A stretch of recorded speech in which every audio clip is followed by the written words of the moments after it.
ओम शांति।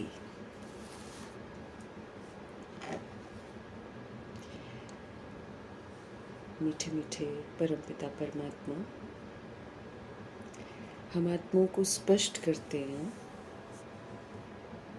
कि अगर हम सभी के लिए अच्छा सोचेंगे तो हमारे बंधन कट जाएंगे,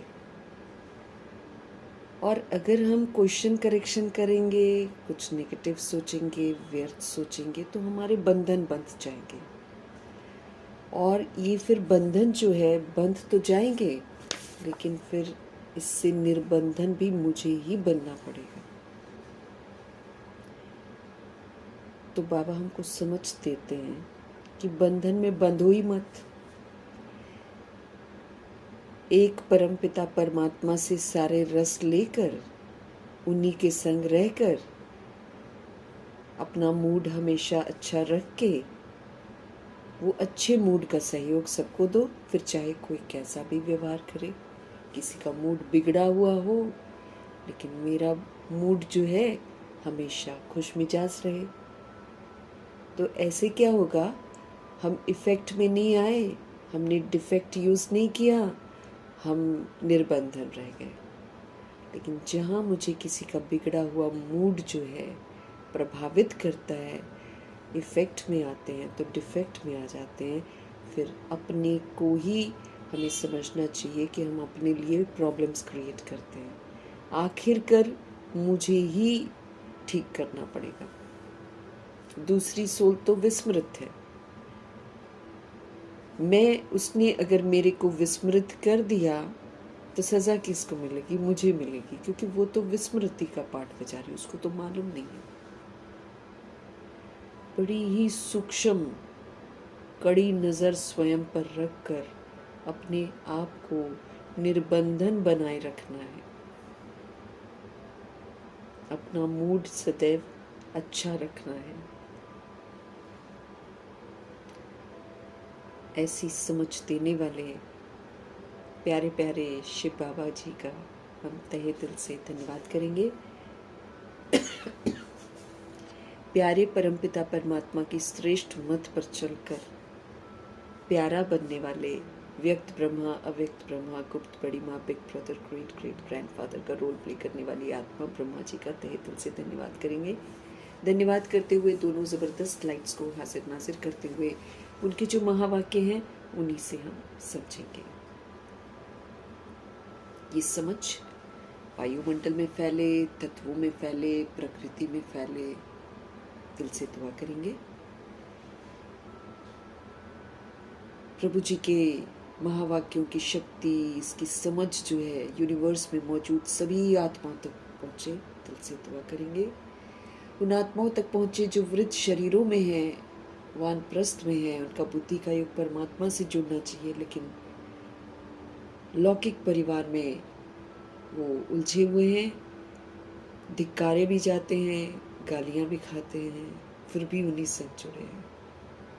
हर आत्मा का बुद्धि का योग परमात्मा की तरफ चाहिए। दिल से दुआ करेंगे मीठे मीठे परमपिता परमात्मा की मीठी मीठी समझ की दस्तक उन आत्माओं की बुद्धि पर हो, और उनका मन जो है दैहिक परिवारों से हटकर परमात्मा से लग जाइए। दिल से हम सब दुआ करेंगे।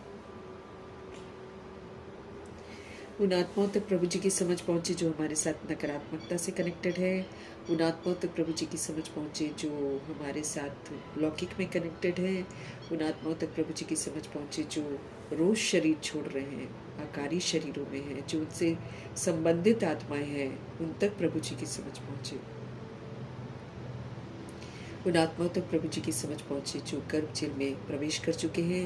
उन आत्माओं तक प्रभु जी की समझ पहुँचे जो हॉस्पिटलों में पीड़ित हैं, घरों में पीड़ित अवस्था में हैं, प्राकृतिक आपदाओं की जो शिकार हो गई हैं, दैहिक हिंसाओं की जो शिकार हो गई हैं, तमाम आत्माओं तक प्रभु जी की समझ पहुँचे।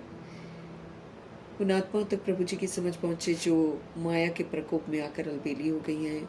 उन आत्माओं तक प्रभु जी की समझ पहुँचे जो तंत्र मंत्र के कारण अलबेली हो गई हैं। उन आत्माओं तक प्रभु जी की समझ पहुँचे जो वाम मार्ग में चली गई हैं। उन आत्माओं तक प्रभु जी की समझ पहुँचे जो वाम मार्ग में जाने की तैयारियां कर रही हैं। उन आत्माओं तक प्रभु जी की समझ पहुँचे जो कुमार कुमारियों के शरीरों में हैं। जो छोटे छोटे शरीरों में है, ये आत्माएं सुरक्षित रहें परमात्मा के साथ। दिल से हम सब दुआ करेंगे। सिर्फ एक कुमारी या अपने घर के कुमार या कुमारी के लिए नहीं, पूरे विश्व की कुमार और कुमारियाँ, तब जाकर घर की कुमारी की रक्षा होगी या घर के कुमार की रक्षा होगी। ये हमको बहुत अच्छे से ध्यान देना है। जब हम वर्ल्ड की सारी कुमारियों के लिए और वर्ल्ड के सारे कुमारों के लिए और वर्ल्ड के सारे छोटे बच्चों के लिए ये दुआ करेंगे, तब घर की जो कुमारी होगी या कुमार होगा या छोटा बच्चा होगा, उसकी रक्षा होगी। सिर्फ अपने बारे सोचेंगे तो नहीं होगी, ये भी हमको ध्यान देना है। तो तमाम कुमार कुमारियों के प्रति और छोटे शरीरों में विराजमान आत्माओं के प्रति प्रभु जी के महावाक्य समर्पित करेंगे। जो अपनी संस्था बनाकर बैठे हैं, खुद तो गुमराह हो ही गए हैं, दूसरों को भी गुमराह करे जा रहे हैं, उन आत्माओं तक प्रभु जी की समझ पहुँचे। भिन्न भिन्न सत्ताओं में, राज्य सत्ता, भक्ति की सत्ता, धर्म की सत्ता,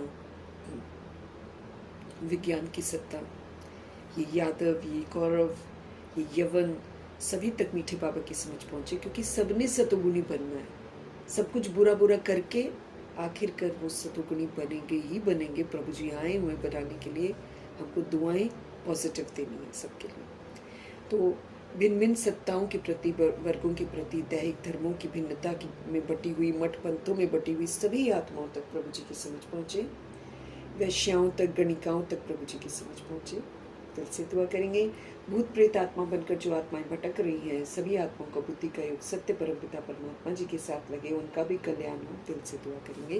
मीठे मीठे बाबा की मीठी मीठी मुरली की समझ उन आत्माओं तक पहुँचे जो तंत्र मंत्र रिद्धि सिद्धियों में उलझे हुए हैं, तांत्रिक बन गए हैं, अघौरी बन गए हैं, अंक तस्करियाँ कर रहे हैं, बच्चों की बलि दे रहे हैं, बड़ों की भी बलि दे रहे हैं। इन तमाम आत्माओं तक प्रभु जी की समझ पहुँचे, आत्माएं पुनः अपने स्वधर्म में लौटे। दिल से दुआ करेंगे।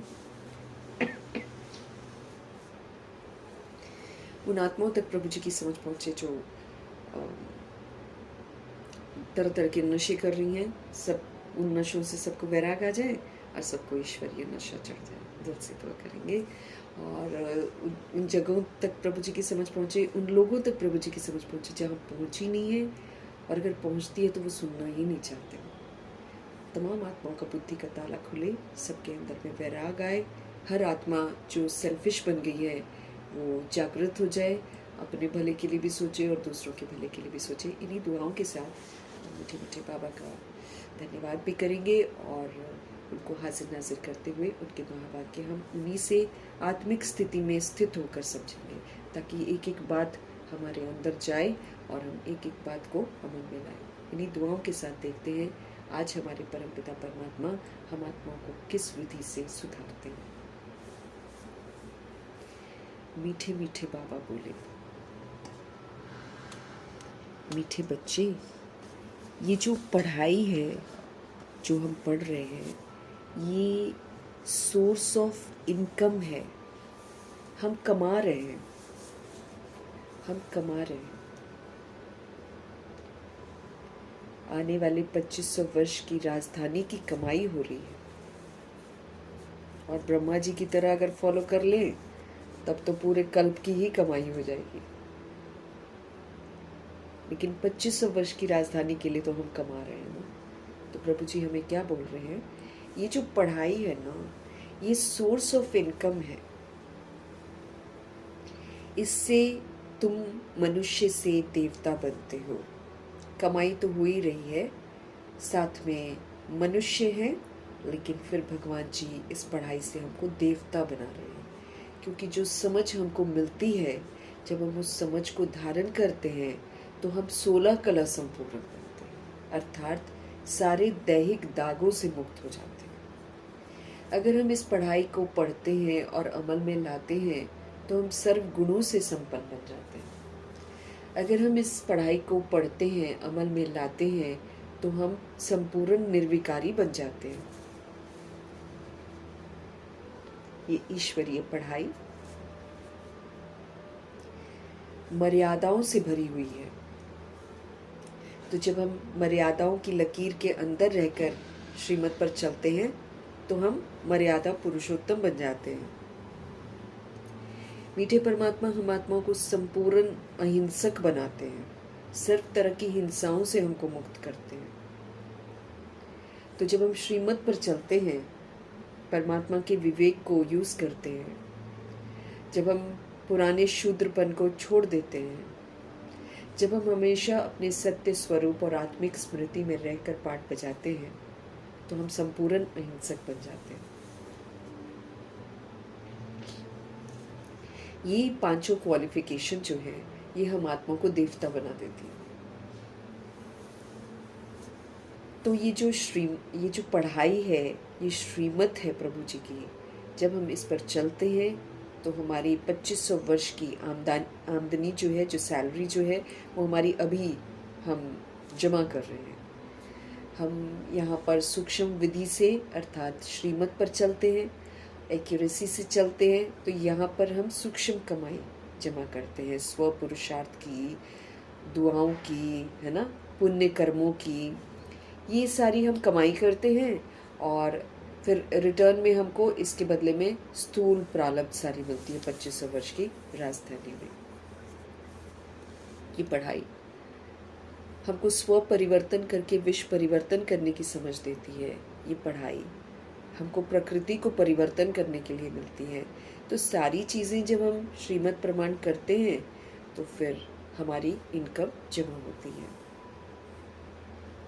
और संगम युग में भी जब हम ये पढ़ाई पढ़ते हैं और अमल में लाते हैं तो संगम युग की जिम्मेवारी भी प्रभु की हो जाती है। वही फिर खिलाते पिलाते। अब देखो, जो समर्पित हो जाती हैं सोल्स,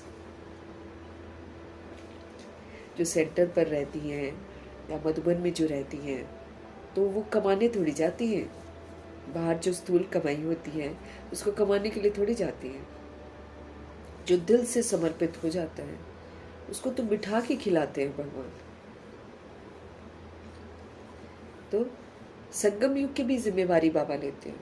और फिर भविष्य 2500 वर्ष की राजधानी 20 जन्म की भी कमाई हमारी होती है। 21 जन्मों के लिए हमारी सच्ची कमाई हो जाती है।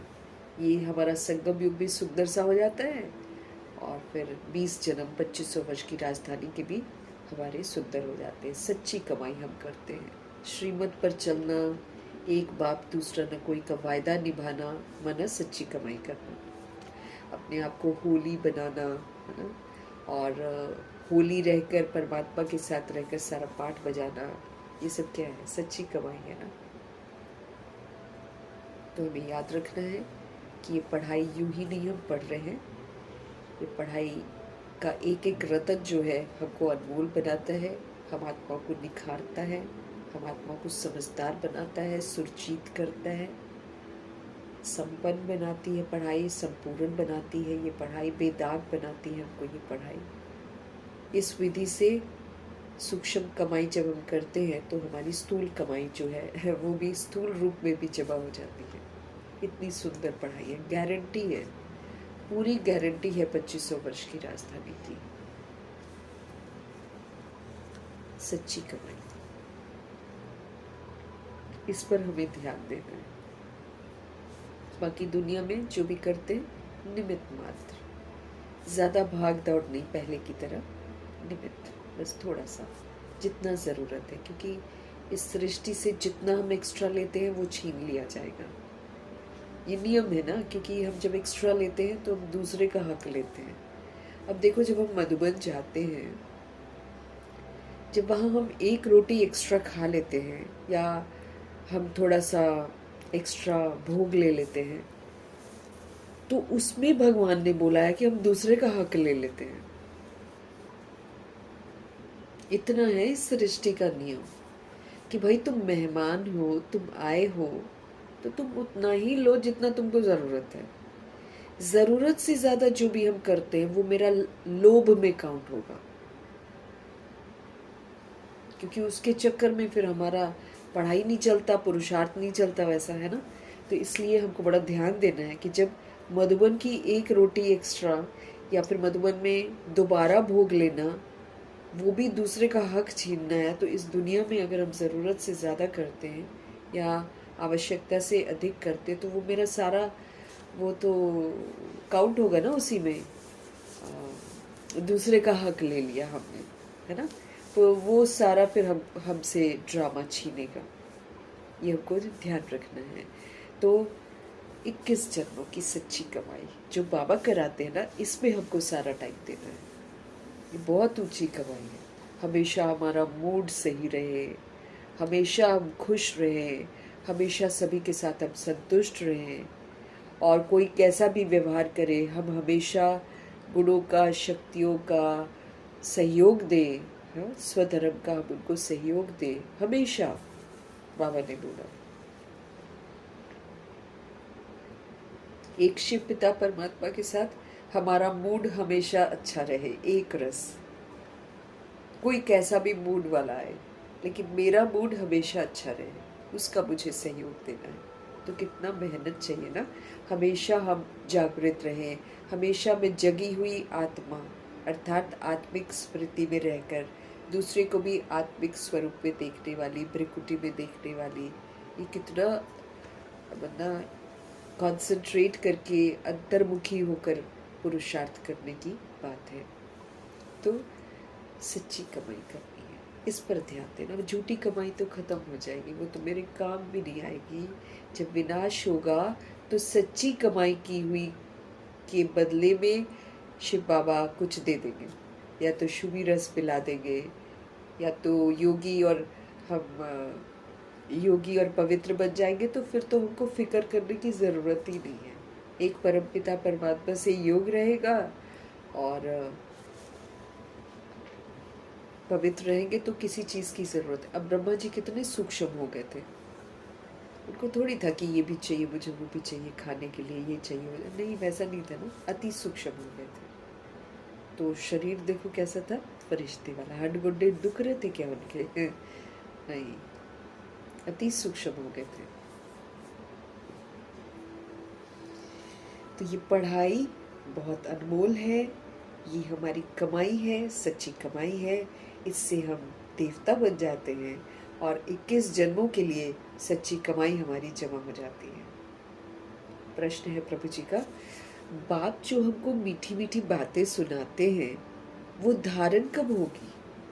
अब ये सारी मीठी मीठी बातें जो भगवान जी हमको सुनाते हैं, ये सब धारण करने के लिए।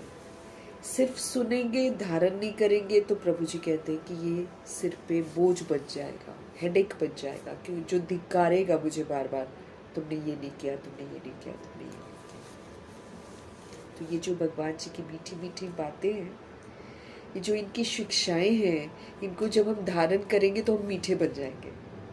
तो ये मीठी मीठी जो बातें हमें बाबा सुनाते हैं, वो धारण कब होगी हमको?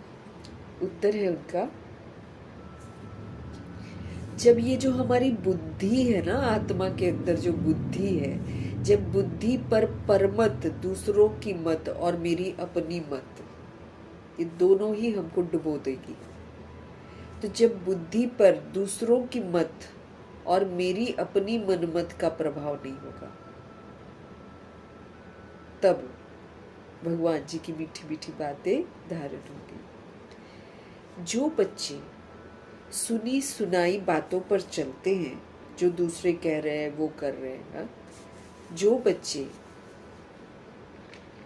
सुनी सुनाई बातों पर चलते हैं, उनकी बुद्धि में धारणा नहीं हो सकती। जो इधर उधर का सुन रहे हैं, देधारियों का सुन रहे हैं, उनको धारणा नहीं होगी। सिवाय ज्ञान के और कुछ भी कोई अगर हमको सुनाता है तो वो जैसे कि मेरा दुश्मन है। क्या ध्यान रखना है हमको?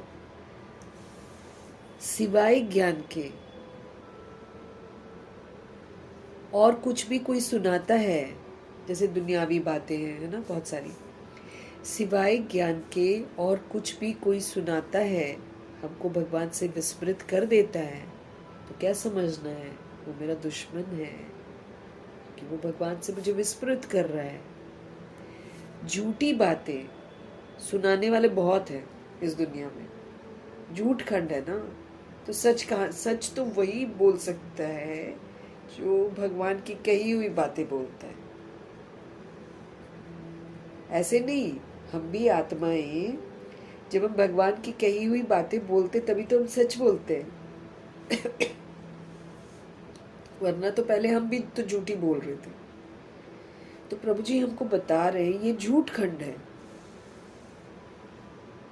वो तो बॉडी देख रहे हैं, इसलिए बॉडी की बात कर रहे हैं।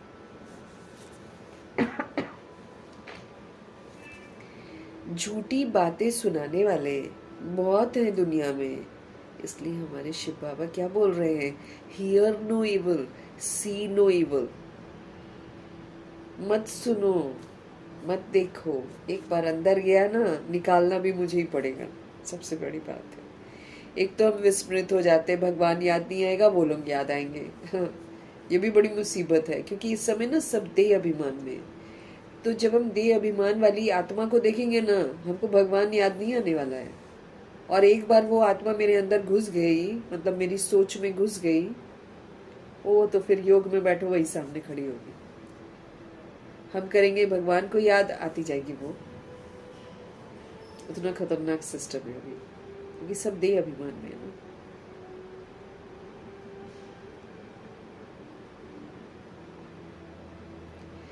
झूठी बातें सुनाने वाले बहुत हैं, इसलिए हियर नो इवल। अब इवल मत सुनो, सी नो इवल। और इवल बाबा ने क्या बोला, देह। देह इवल है, क्योंकि देह को देख कर ही हम सारी बिगड़ गए एकदम। द्वापर युग से हम देह को देखकर, देह समझ कर ही तो बिगड़े हैं।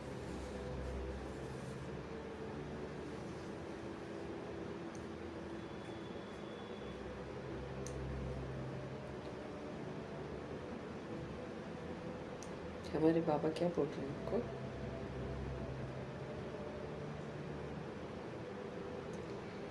जब बुद्धि पर परमत व मनमत का प्रभाव नहीं होगा, तब भगवान जी की मीठी मीठी बातें जो है हमारे अंदर धारण होंगी। जो बच्चे सुनी सुनाई बातें, दुनिया की सुनी सुनाई बातों पर चलते हैं, उनकी बुद्धि में धारणा हो नहीं सकती है मीठी मीठी बातों की, सिवाय ज्ञान के। अगर हमको कोई, अब दुनिया में जितने भी लोग हैं, वीडियोस बन रहे हैं, चाहे जो भी बन रहे हैं, जो भी वो अपनी तरफ से हमको ज्ञान सुनाने की कोशिश करते हैं, उनका ज्ञान वही है ना। तो सिवाय परमात्म ज्ञान के अगर हमको और कोई कुछ भी सुनाता है, तो वो तो जैसे कि मेरा दुश्मन है।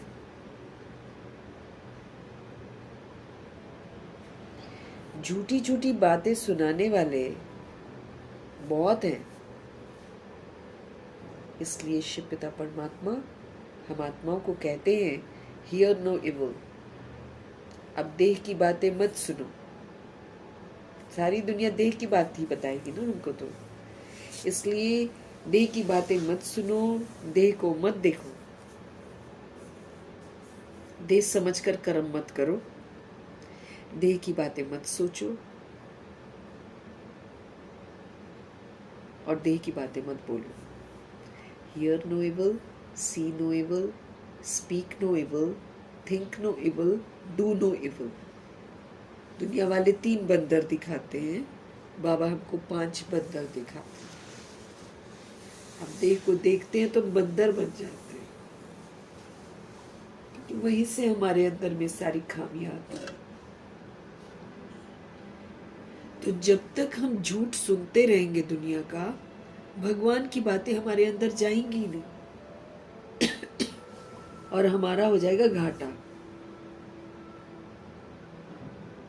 हमें घाटा हो जाएगा।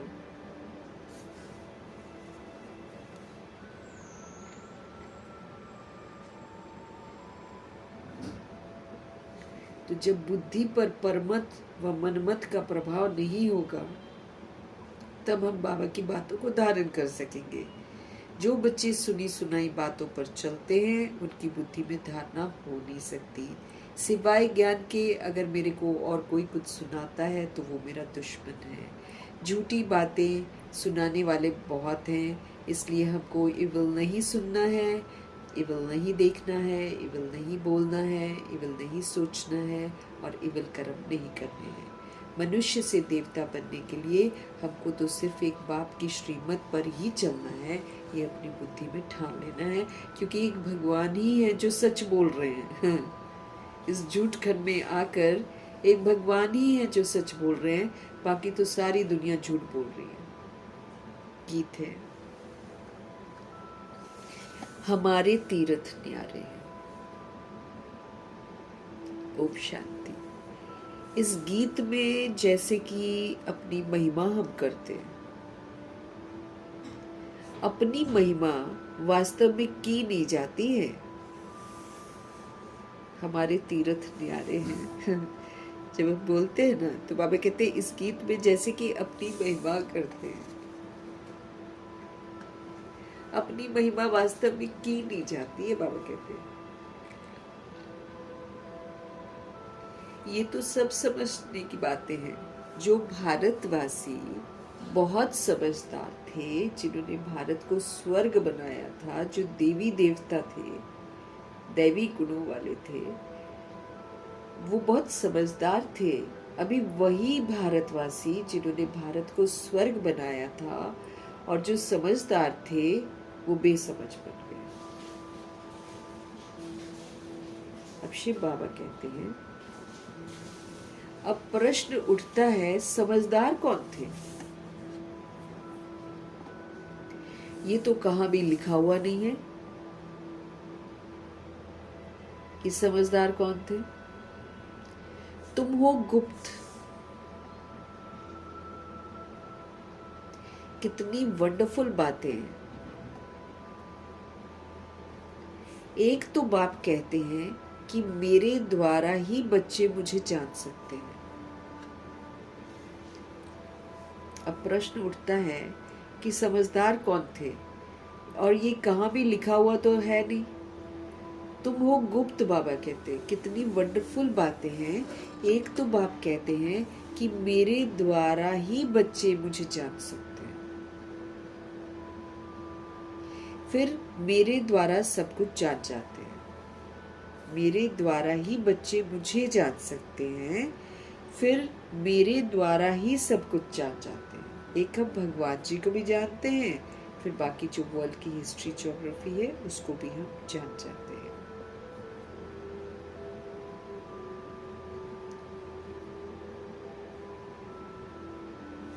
सृष्टि के आदि मध्य अंत का जो खेल है उनको समझ जाते हैं। कैसे ये खेल शुरू हुआ, कैसे मध्य में आया, कैसे ये बना, इसका फिनिश होता है। तो सृष्टि के आदि मध्य अंत का जो खेल है उनको समझ जाते हैं और कोई भी नहीं जानते हैं। और एक मुख्य भूल की है जो निराकार परमपिता परमात्मा शिव के बदले श्री कृष्ण का नाम डाल दिया। ये और एक गलती कर दी है। श्री कृष्ण भगवान वाच लिख दिया।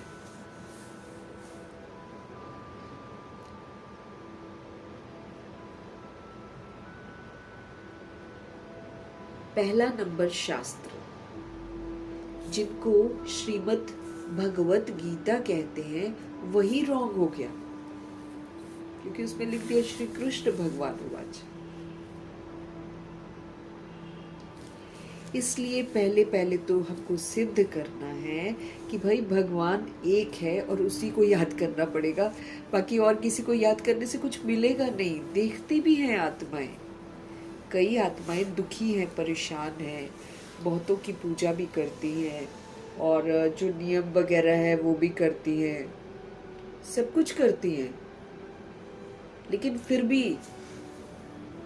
दुखी हैं, अशांत हैं, कलेश है घर में, शरीर से भी परेशान है। लेकिन तब भी वो ना बुद्धि काम नहीं करती है कि भाई हम इतना कर रहे हैं तब भी तो ऐसे ही है। तब तो सत्य तो सुन ले कि एक भगवान ही है जो दुख हरता सुख करता है। लेकिन वो कब दुख हरेगा, कब सुख देगा? जब हम उनकी श्रेष्ठ मत पर चलेंगे, जब हम उनको याद करेंगे, तब जाकर हमारे दुख दूर होंगे। क्योंकि वो हमको अंधकार में नहीं रखते हैं। वो ये नहीं कहते कि बस मैं आशीर्वाद दे दूंगा और तुम्हारा सब कुछ ठीक हो जाएगा। नहीं, वो बकायदा हमको जीना सिखाते हैं। हमने गलतियां जो करी हैं उसको करेक्ट करवाते हैं और फिर बोलते हैं कि आप अपनी प्रारब्ध खुद बनो। ऐसे हैं हमारे शिव बाबा।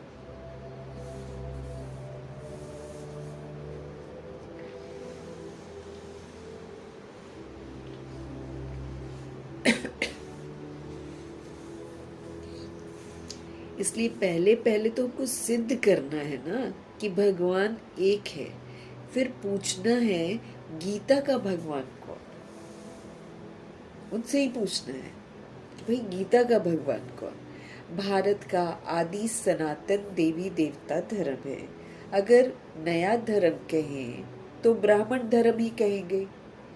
यूं तो बाबा कहते हैं भारत का आदि सनातन देवी देवता धर्म है, और अगर हम नया धर्म कहें ना तो ब्राह्मण धर्म कहेंगे।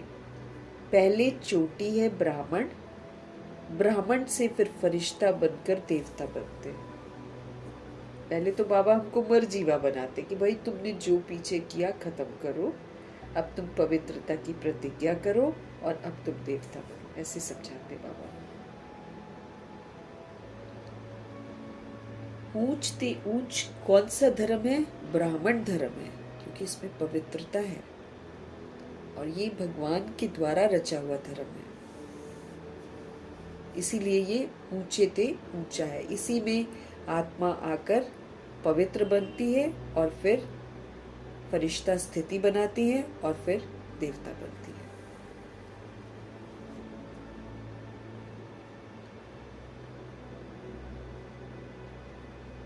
बाबा कहते कोई भी नहीं जानता, और मुख्य भूल क्या कर दी है? निराकार परमपिता परमात्मा शिव के बदले में श्री कृष्ण का नाम डाल दिया। पहला नंबर शास्त्र जिनको श्रीमद् भगवत गीता कहते हैं वही रॉन्ग हो गया। इसलिए बाबा कहते पहले पहले तो सिद्ध करो कि भगवान एक है, फिर पूछना है कि गीता का भगवान कौन। भारत का आदि सनातन देवी देवता धर्म है। अगर हम नए धर्म की बात करें तो वो ब्राह्मण धर्म है जो नया है। पहले चोटी है ब्राह्मण, फिर देवता है।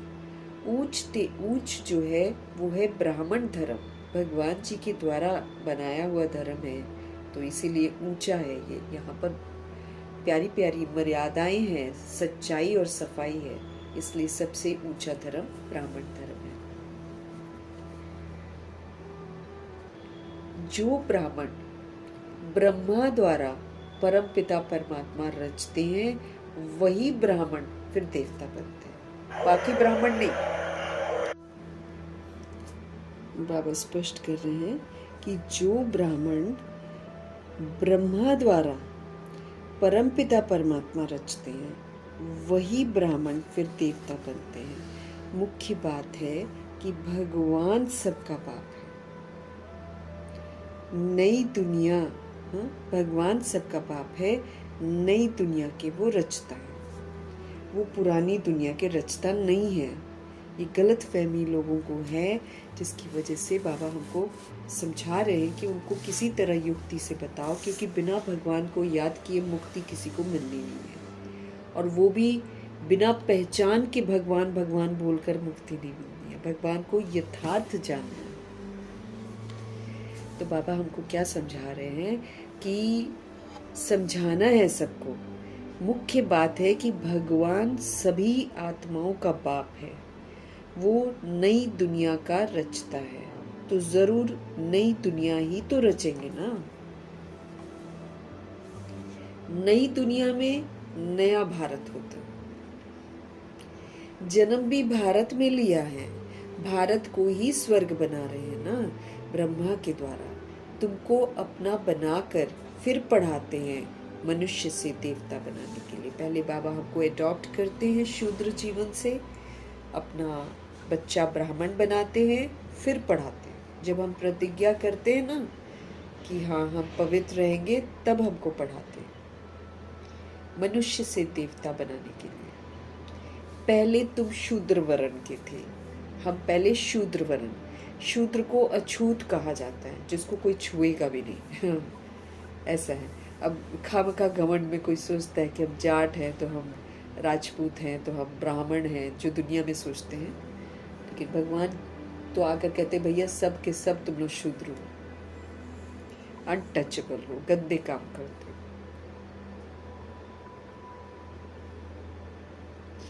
पहले हमको बोल रहे हैं, पहले हम शूद्र वर्ण के थे, फिर अभी आए हैं तो ब्राह्मण वर्ण बने हैं। यहाँ पर श्रीमत पर चलेंगे तो हम दैवी वर्ण में जाएंगे। ब्राह्मण बनकर हम जीना सीखते हैं, ब्राह्मण बनकर हम दैवी गुण धारण करते हैं, सब कुछ ब्राह्मण बनकर करते हैं। तो पहले तुम शूद्र वर्ण के थे, फिर आए तुम ब्राह्मण वर्ण में, फिर दैवी वर्ण में, पीछे वृद्धि होती रहती है। एक धर्म से बहुत सारे धर्म हो जाते हैं, है ना। अभी देखो, एक धर्म अगर मुस्लिम है तो उसमें भी शिया है, सुन्नी है, और तीसरा भी ग्रुप है, क्रिश्चियंस में भी कैथोलिक है, प्रोटेस्टेंट है, अब एक और कन्वर्टेड ग्रुप आ गया है। तो बना एक से बहुत, अब तो प्रॉब्लम ये हो गई है कि एक ही धर्म 3-3 4-4 में बट गया है। सिखिज्म में भी ऐसे ही है, कोई भिंडरा वाला ग्रुप है, कोई अकाली दल है, कोई दूसरे सिख है, ऐसे करके हर धर्म में ना अनेक धर्म हो जाते हैं, एक धर्म से अनेक धर्म हो जाते हैं। टाल टालियां कितनी सारी हो गई, मठ पंथ कितने सारे हो गए, तो टाल टालियां भी सब धर्मों की बन जाती हैं, ब्रांचेस निकल आते हैं उसमें। जैसे क्रिश्चियनिटी है, कैथोलिक, प्रोटेस्टेंट और कन्वर्टेड, 3 ब्रांचेस निकल आई। अब ये मिलते ही नहीं आपस में, इसलिए ये लोग रूल नहीं कर पाते हैं वर्ल्ड को। नहीं तो बाबा कहते हैं अगर ये मिल जाए तो पूरे वर्ल्ड पर रूल कर सकते हैं, बट जाते हैं खुद ब खुद। टाल टालियां भी सब धर्मों की बन जाती है, बाबा कहते हैं हर एक धर्म से निकलती है। 3 ट्यूब्स होती है ना, ये है मुख्य, हर एक से अपनी अपनी शाखाएं निकलती ही रहती हैं।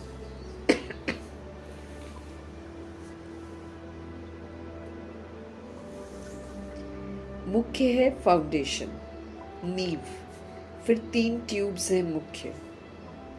जो फाउंडेशन है, जो नींव है, जो थुर है, वो है आदि सनातन देवी देवता धर्म। ये है नीचे का फाउंडेशन। जो अभी सब राजयोग सीख रहे हैं, हम सभी भगवान से राजयोग सीख रहे हैं। बाबा हमको राजा बनाते हैं कि भाई तुम आत्मा राजा हो, अब तुम मेरे साथ कनेक्ट हो और स्वराज्य अधिकारी बनकर पाठ बजाओ। ये जो तुम्हारी कर्म इंद्रियां बिगड़ गई हैं, क्रिमिनल बन गई हैं, इनको अब सिविल बनाओ। अगर तुम प्रजा बनकर इनको कंट्रोल करने की कोशिश करोगे तो ये ना सुनने वाली, बिगड़ गई है ना 63 जन्मों में। अब तुम राजा बनो, और सिर्फ राजा नहीं बनो, राजयोगी बनो, मेरे साथ कनेक्ट हो जाओ, बाबा कहते हैं। फिर बाबा से हमको पावर मिलती जाएगी, फिर हम इनको शीतल कर सकें। कर्म इंद्रियां जो है ना क्रिमिनल, इनको शीतल करना।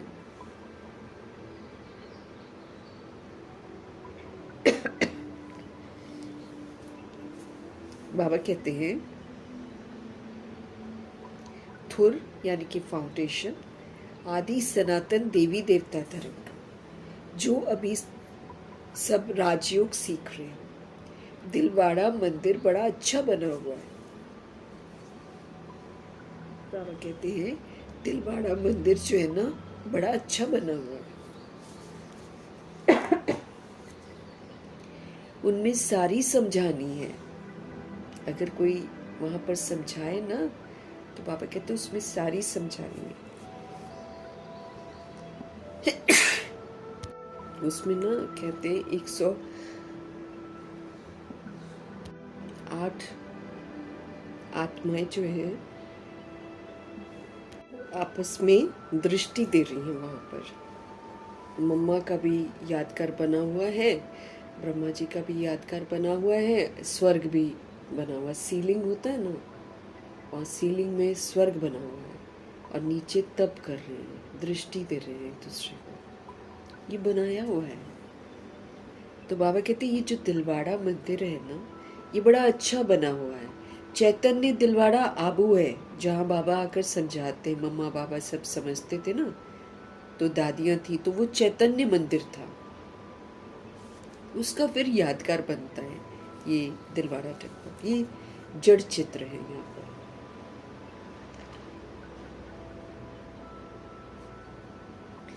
दिलवाड़ा मंदिर बड़ा अच्छा बना हुआ है, उनमें सारी समझानी है। बच्चे यहाँ बैठे हैं, कल पहले भी तुमने राजयोग की तपस्या की थी, बाबा याद दिला रहे हैं कि 5000 वर्ष पहले भी मैं आया था और ये राजयोग सिखाया था और तुम लोगों ने तपस्या करी थी। राजयोग की तपस्या कि दुनिया चाहे कुछ भी करे, हम राजा बनकर, दाता बनकर सबको अच्छाई का सहयोग देंगे। हम अपने स्वधर्म में ही रहेंगे, हम सतोगुणी सतयुगी पाठ ही बजाएंगे। इसकी तपस्या की थी। तुम बच्चों ने यहाँ राजयोग की तपस्या की थी। जैसे क्राइस्ट का यादगार क्रिश्चियन देश में है, वैसे तुम बच्चों ने यहाँ तपस्या की है, तो तुम्हारा भी यादगार यहीं पर बना है। आबू वही राजस्थान में ही बना हुआ है ना। बाबा एक तरफ तपस्या करवाते थे और एक तरफ यादगार दिखाते थे। है बड़ा सहज, परंतु कोई भी जानते नहीं है। सन्यासी लोग तो कह देते हैं, अरे ये सब कल्पना है। कहेंगे कल्पना है, इतना सुंदर स्पष्ट सत्य है, लेकिन कह देते हैं ये बीकेस की कल्पना है।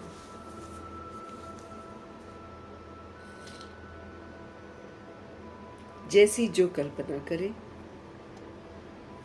तुम्हारे लिए भी कहते हैं ये चित्र आदि सब तुम्हारी कल्पना से बनाए हुए हैं। अरे कल्पना से बनाए होते तो पहले ही बन जाते। जब दादा लेखराज थे और मम्मा राधे थी और दादियाँ वगैरह अपने बचपन में थे, तो पहले क्यों नहीं बने? वही आत्मा दादा लेखराज ब्रह्मा जब बने हैं, तब उन्होंने स्थापना विनाश का साक्षात्कार किया है और तब संदेशियां ऊपर से जाकर नीचे मैसेजेस लेकर आई हैं, तब जाकर ये चित्र बने हैं। अगर ये बनने ही होते तो ये पहले ही बन जाते। अकस्मात कहाँ से बन जाएंगे? सोचने की बात है ना। दादा लेखराज अपना फैमिली लाइफ लीड कर रहे हैं, अचानक अपने आप ब्रह्मा बनेंगे और अचानक मुरलियां सुनाने लग जाएंगे। सोचने की बात है ना। लेकिन वही है, इंसान समझता नहीं है तो ऊपर ऊपर से बोल देता है कि ये कल्पना है, क्योंकि वो लोग सतयुग त्रेता युग में आते नहीं है ना। तो जो सतयुग त्रेता युग में नहीं आते हैं, उनकी बुद्धि में ज्ञान जाएगा ही नहीं।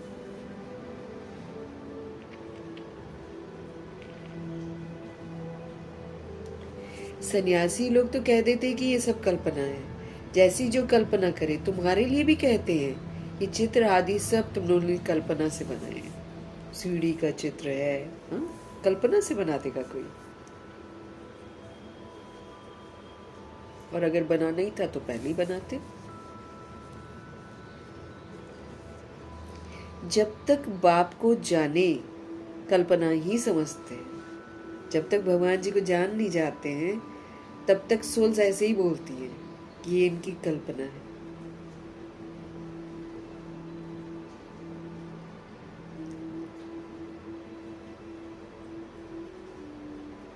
जब तक बाप को जाने कल्पना ही समझते हैं। नॉलेजफुल तो एक बाप है हमारे, नॉलेजफुल तो एक बाप है ना। तो मुख्य है बाप का परिचय हमको देना है सबको। वो बाप स्वर्ग का वर्षा देते हैं। शिव बाबा स्वर्ग का वर्षा देते हैं। कल पहले भी उन्होंने दिया था, फिर 84 जन्म लेना पड़े। भारतवासी यानी कि भारत को स्वर्ग बनाने वाले सिर्फ उन्हीं के ही 84 जन्म होते हैं, बाकियों के नहीं। बाकी भारतवासी नहीं कहलाते क्योंकि वो भारत को स्वर्ग थोड़ी बनाते हैं। तो जो स्वर्ग बनाता है ना, वही भारतवासी कहलाते हैं।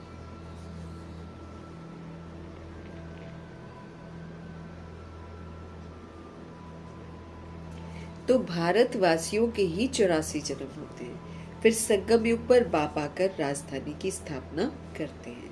तुम बच्चों ने बाप द्वारा समझाया। जब अच्छी रीति समझे ना, बुद्धि में बैठे, तब खुशी भी रहे। अगर हमें शिव बाबा की सारी बातें अच्छी तरह समझ में आ जाए ना, तो फिर हम सदा खुश रहेंगे।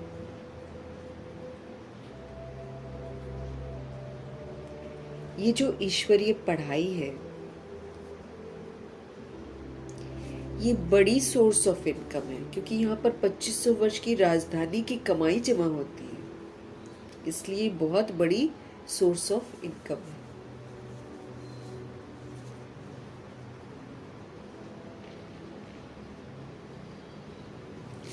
पढ़ाई से ही मनुष्य बैरिस्टर आदि बनते हैं।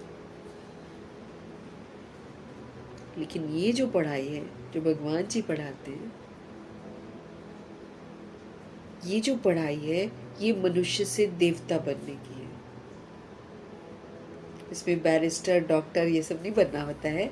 इसमें खुद ही आत्मा इतनी अच्छी हो जाती है कि उसे वकालत की ज़रूरत नहीं, उसे किसी जुडिशरी की ज़रूरत नहीं, उसे किसी डॉक्टरी की ज़रूरत नहीं है। वो अपने आप में एकदम कंचन बन जाती है, देवता बन जाती है। देवताओं को इन चीज़ों की ज़रूरत ही नहीं। ये जो पढ़ाई है शिव बाबा की, ये मनुष्य से देवता बनने की पढ़ाई है। प्राप्ति यहाँ पर कितनी भारी है। भगवान जी भरपूर प्राप्तियां कराते हैं। बाकी दुनिया में तो खोखली है, वो तो सारी विनाशी है। आज कर रहे हैं, कल विनाश हो जाएगी।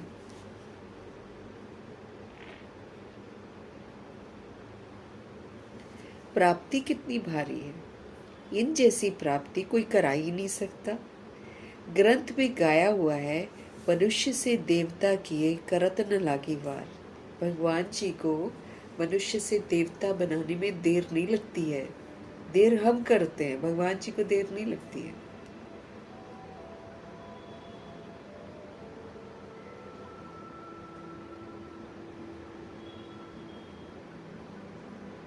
परंतु मनुष्यों की बुद्धि चलती नहीं है ना। लिखा हुआ है स्पष्ट, लेकिन बुद्धि नहीं चलती।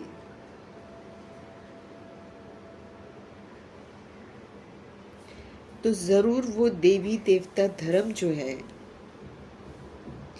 वो प्राय लोप हो गया है। यादगार है, लेकिन वो है नहीं धर्म। तब तो लिखते हैं ना, मनुष्य से देवता बने। देवताएं सतयुग में थे, उनके अंदर दैवी गुण थे, इसलिए वो देवता कहलाते थे। देवताएं सतयुग में थे, उन्हों को जरूर भगवान ने संगम पर रचा होगा ना। उन्हों को जरूर भगवान ने संगम पर रचा होगा।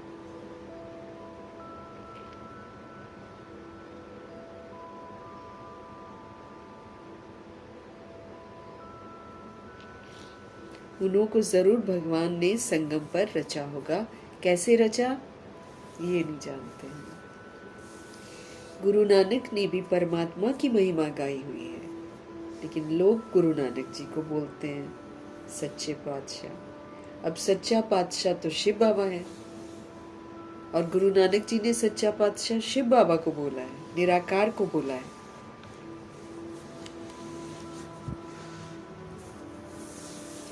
गुरु नानक ने भी परमात्मा की महिमा गाई है। उन जैसी महिमा कोई ने नहीं गाई है। जिस तरीके से गुरु नानक जी ने गाई है ना महिमा, वो क्रिश्चियनिटी में या मुस्लिम में नहीं गाई है। शुरुआत ही मूल मंत्र महिमा है प्रभु की, कि एक ओंकार, एक ही है वो करता है। तो फिर वो क्या करता है, पुरुष का आधार लेकर किसी का क्या करता है वो तो नई दुनिया स्थापन करते। बस इसी में कंफ्यूज्ड है सब। वो निर्भय है, वो कभी किसी से डरते नहीं है, उनका कभी किसी से कोई वैर नहीं है। देखो, पूरे वर्ल्ड की सोल्स को सुंदर बनाने के लिए आए हुए हैं। वैर ही नहीं है उनका किसी के साथ में।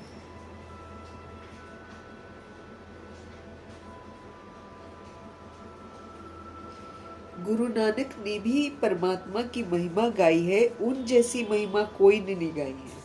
इसलिए ग्रंथ को भारत में पढ़ते हैं। गुरु नानक का कलयुग में अवतार होता है, वो कलयुग में आते हैं, 550 साल पहले ही तो आए हैं।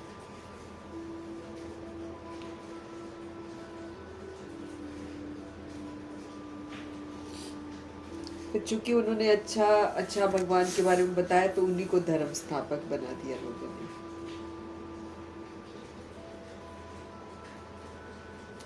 गुरु नानक का कलयुग में अवतार होता है, बाबा कह रहे हैं।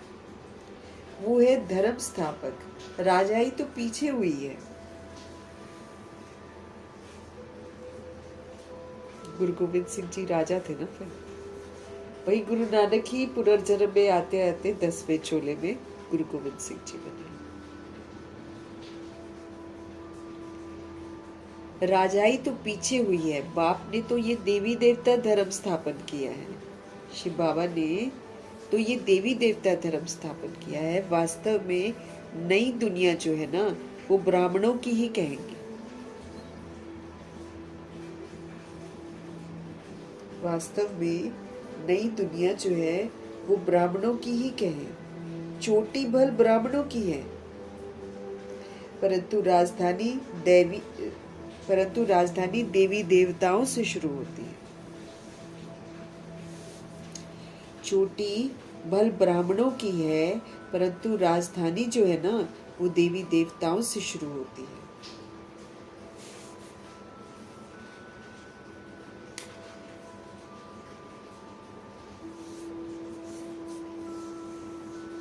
राजधानी 2500 वर्ष की, वो देवताओं से, देवी देवताओं से शुरू होती है। तुम ब्राह्मण रचे हुए हो, हमको भगवान ने रचा है। तुम्हारी राजधानी नहीं है, तुम अपने लिए राजधानी अभी स्थापन करते हो। ब्राह्मणों की राजधानी नहीं है, लेकिन हम श्रीमत पर चलकर अभी अपने लिए राजधानी स्थापन करते हैं। बड़ी वंडरफुल बातें हैं। मनुष्य तो कुछ भी नहीं जानते हैं। पहले पहले अपने को मालूम हुआ तो अपने द्वारा दूसरों को मालूम होता है। पहले पहले अपने को मालूम हुआ तो फिर अपने द्वारा फिर दूसरों को मालूम होता है। तुम शूद्र से ब्राह्मण बने हो। हम अभी शूद्र से ब्राह्मण बने हैं। ब्रह्मा को भी अभी बाप द्वारा मालूम पड़ता है। ब्रह्मा भी तो भगवान ही बनाते हैं ना, और उनको भी पहले उनको दादा लेखराज में थोड़ी कुछ मालूम था। जब ब्रह्मा बने, जब शिव बाबा ने बताया, तब जाकर उनको भी पता चला। ब्रह्मा को भी अभी बाप द्वारा मालूम पड़ता है। एक को बताया तो बच्चों को भी बताना होता है ना। उनके तन द्वारा तुम बच्चों को बैठकर समझाते हैं। ये है सारी अनुभव की बातें। शास्त्रों से तो कोई कुछ भी समझ ना सके। अगर सोचे ना कि शास्त्रों से कुछ समझ, वो तो मनुष्यों ने लिखा है, इसलिए कोई कुछ समझ नहीं सकता। बाप कहते हैं सारे कल्प में एक ही बार मैं ऐसे ही आकर समझाता हूँ। बाप कहते हैं सारे कल्प में एक ही बार मैं आता हूँ और ऐसे ही आकर समझाता हूँ, और अनेक धर्मों का विनाश और एक धर्म की स्थापना कराता हूँ। अनेक धर्मों का विनाश और एक धर्म की स्थापना कराता हूँ। ये 5000 वर्ष का खेल है। तुम बच्चे जानते हो हमने 84 जन्म लिए। तुम बच्चे जानते हो हमने 84 जन्म लिए हैं।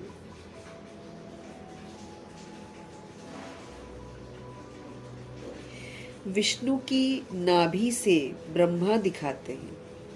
ब्रह्मा और विष्णु ये किसके बच्चे हैं? दोनों बच्चे ठहरे शिव के। एक ही आत्मा ब्रह्मा है, वही फिर विष्णु बनते हैं। तो ये किसके बच्चे हैं? ये शिव के बच्चे हैं। शिव बाबा रचता है और वो ब्रह्मा विष्णु रचना है। इन बातों को कोई समझ न सके, बिल्कुल नई बात है। बाबा भी कहते हैं ये सारी नई बातें हैं। कोई शास्त्रों में ये बातें हो न सके। ज्ञान के सागर बाप है, वही गीता का भगवान है। ज्ञान के सागर है वो, और वही गीता के भगवान है। भक्ति मार्ग में शिव जयंती भी मनाते हैं बाबा जी। भक्ति मार्ग जो है ना, उसमें शिव जयंती भी मनाते हैं। सतयुग त्रेता में नहीं मनाते हैं। भक्ति मार्ग में शिव जयंती भी मनाते हैं। और सतयुग त्रेता युग में ये सारा सेलिब्रेशन वगैरह कुछ नहीं होता, कोई जयंती नहीं है वहां पर। तो जरूर संगम पर आते होंगे ना बाबा। ये बातें तुम समझते जाते हो और फिर समझाते रहते हो। जो समझाने वाले बाप की महिमा है वो बच्चों की होनी चाहिए। जो समझाने वाले बाप की महिमा है ना, वो बच्चों की होनी चाहिए। तुमको भी मास्टर ज्ञान का सागर बनना है। बाबा जो ज्ञान देते हैं उसको धारण करते जाना है, और फिर हम क्या बन जाएंगे? इसके मास्टर बन जाएंगे। जब हम ज्ञान को यूज करेंगे तो हम मास्टर बन जाएंगे। तुमको भी मास्टर ज्ञान का सागर बनना है, प्रेम का सागर, सुख का सागर यहाँ पर बनना है।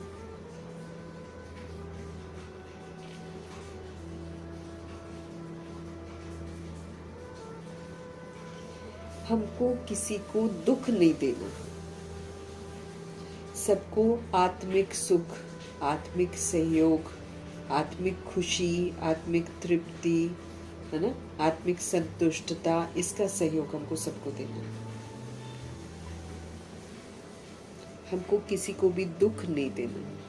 जब हम देह भान में व्यवहार करते हैं, जब हम देह अभिमान में व्यवहार करते हैं, तो हम दुख देने के निमित्त बनते हैं। तो हमको किसी को देह अभिमान में आकर व्यवहार नहीं करना है, क्योंकि देह अभिमान में आकर व्यवहार करते हैं तो हम दुख देने के निमित्त बनते हैं। अगर हम दोस्ती भी करते हैं, अगर हम किसी के साथ शादी भी करते हैं, तो हम दुख देते हैं। वो हम दुख का लेन देन करते हैं। तो अब हमको किसी को दुख नहीं देना है, सबको प्रभु से जोड़ना है। बहुत मीठा हमको बनना है। जब आत्मा समझेंगे, दूसरे को भी आत्मा रूप में देखेंगे, तभी तो हम मीठे बनेंगे। तुम जो कड़वे एकदम जहर मिसल थे ना, सो तुम वॉइसलेस ब्राह्मण बन रहे हो। हम लोग कड़वे थे, एकदम जहर मिसल थे, पॉइजनस ही तो हो गए थे ना हम लोग। अब काम क्रोध लोभ मोह अहंकार के वशीभूत हो जाते हैं जब हम, तो हम कड़वे हो जाते हैं। अब जैसे बाबा क्या बोलते हैं, आजकल के शरीर क्या है? सांप है। सांप क्या है? पॉइजनस होता है ना, डसता है तो जहर जाता है। ऐसे ही जब हम अभी भी बॉडी को देखते हैं और उसके व्यवहार को देखते हैं, वो मेरे को डस लेगा, है ना, और फिर हम रिएक्ट किया, रिजेक्ट किया, मतलब मेरे को उसने विषैला बना दिया। अब हमको विषैला नहीं बनना है, बाबा कहते हैं। सर्प डसता है, सर्प हमको पॉइजनस बनाता है। कैसे बनाता है पॉइजनस, वो बाबा हमको समझा रहे हैं। तो बाबा कहते तुम ना एकदम कड़वे बन गए थे, एकदम जहर मिसल थे, सो तुम वॉइसलेस ब्राह्मण बन रहे हो। अब हमको सारा जहर जो है निकालना है, और हमको क्या बनना है? वॉइसलेस। एक भी विकार को यूज नहीं करना, एक भी। बातें आएंगी, विकार को यूज करने की बातें जरूर आएंगी, लेकिन अपने को यूज नहीं करना है विकार। ईश्वर की संतान बन रहे हैं हम सब।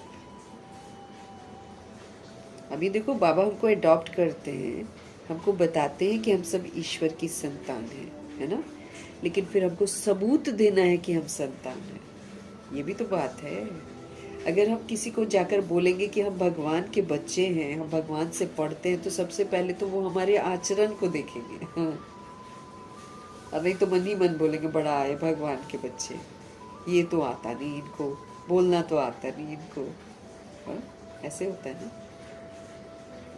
तो बाबा हमको वॉइसलेस बनाते हैं, इसलिए स्पष्ट कर रहे हैं कि तुम जो कड़वे थे, तुम जो एकदम जहर मिसल थे, सो तुम वॉइसलेस ब्राह्मण बन रहे हो। ईश्वर की संतान तुम बन रहे हो, विश्व से वॉइसलेस देवता बन रहे हो, विश्व से विकारी से निर्विकारी देवता तुम बन रहे हो। आधा कल्प तुम पतित बनते बनते अब तो तुम बिल्कुल जड़ी भूत अवस्था को पाए हुए हो। बाबा क्या समझा रहे हैं?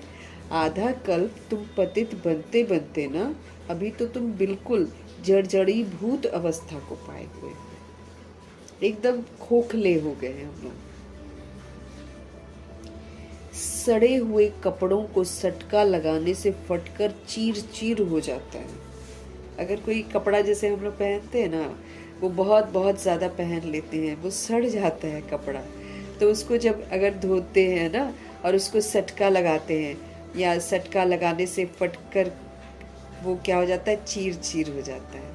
यहाँ भी ज्ञान के जब सटके लगाओ तो पुर्जा पुर्जा हो जाते हैं, कई लोग पुर्जा पुर्जा हो जाते हैं।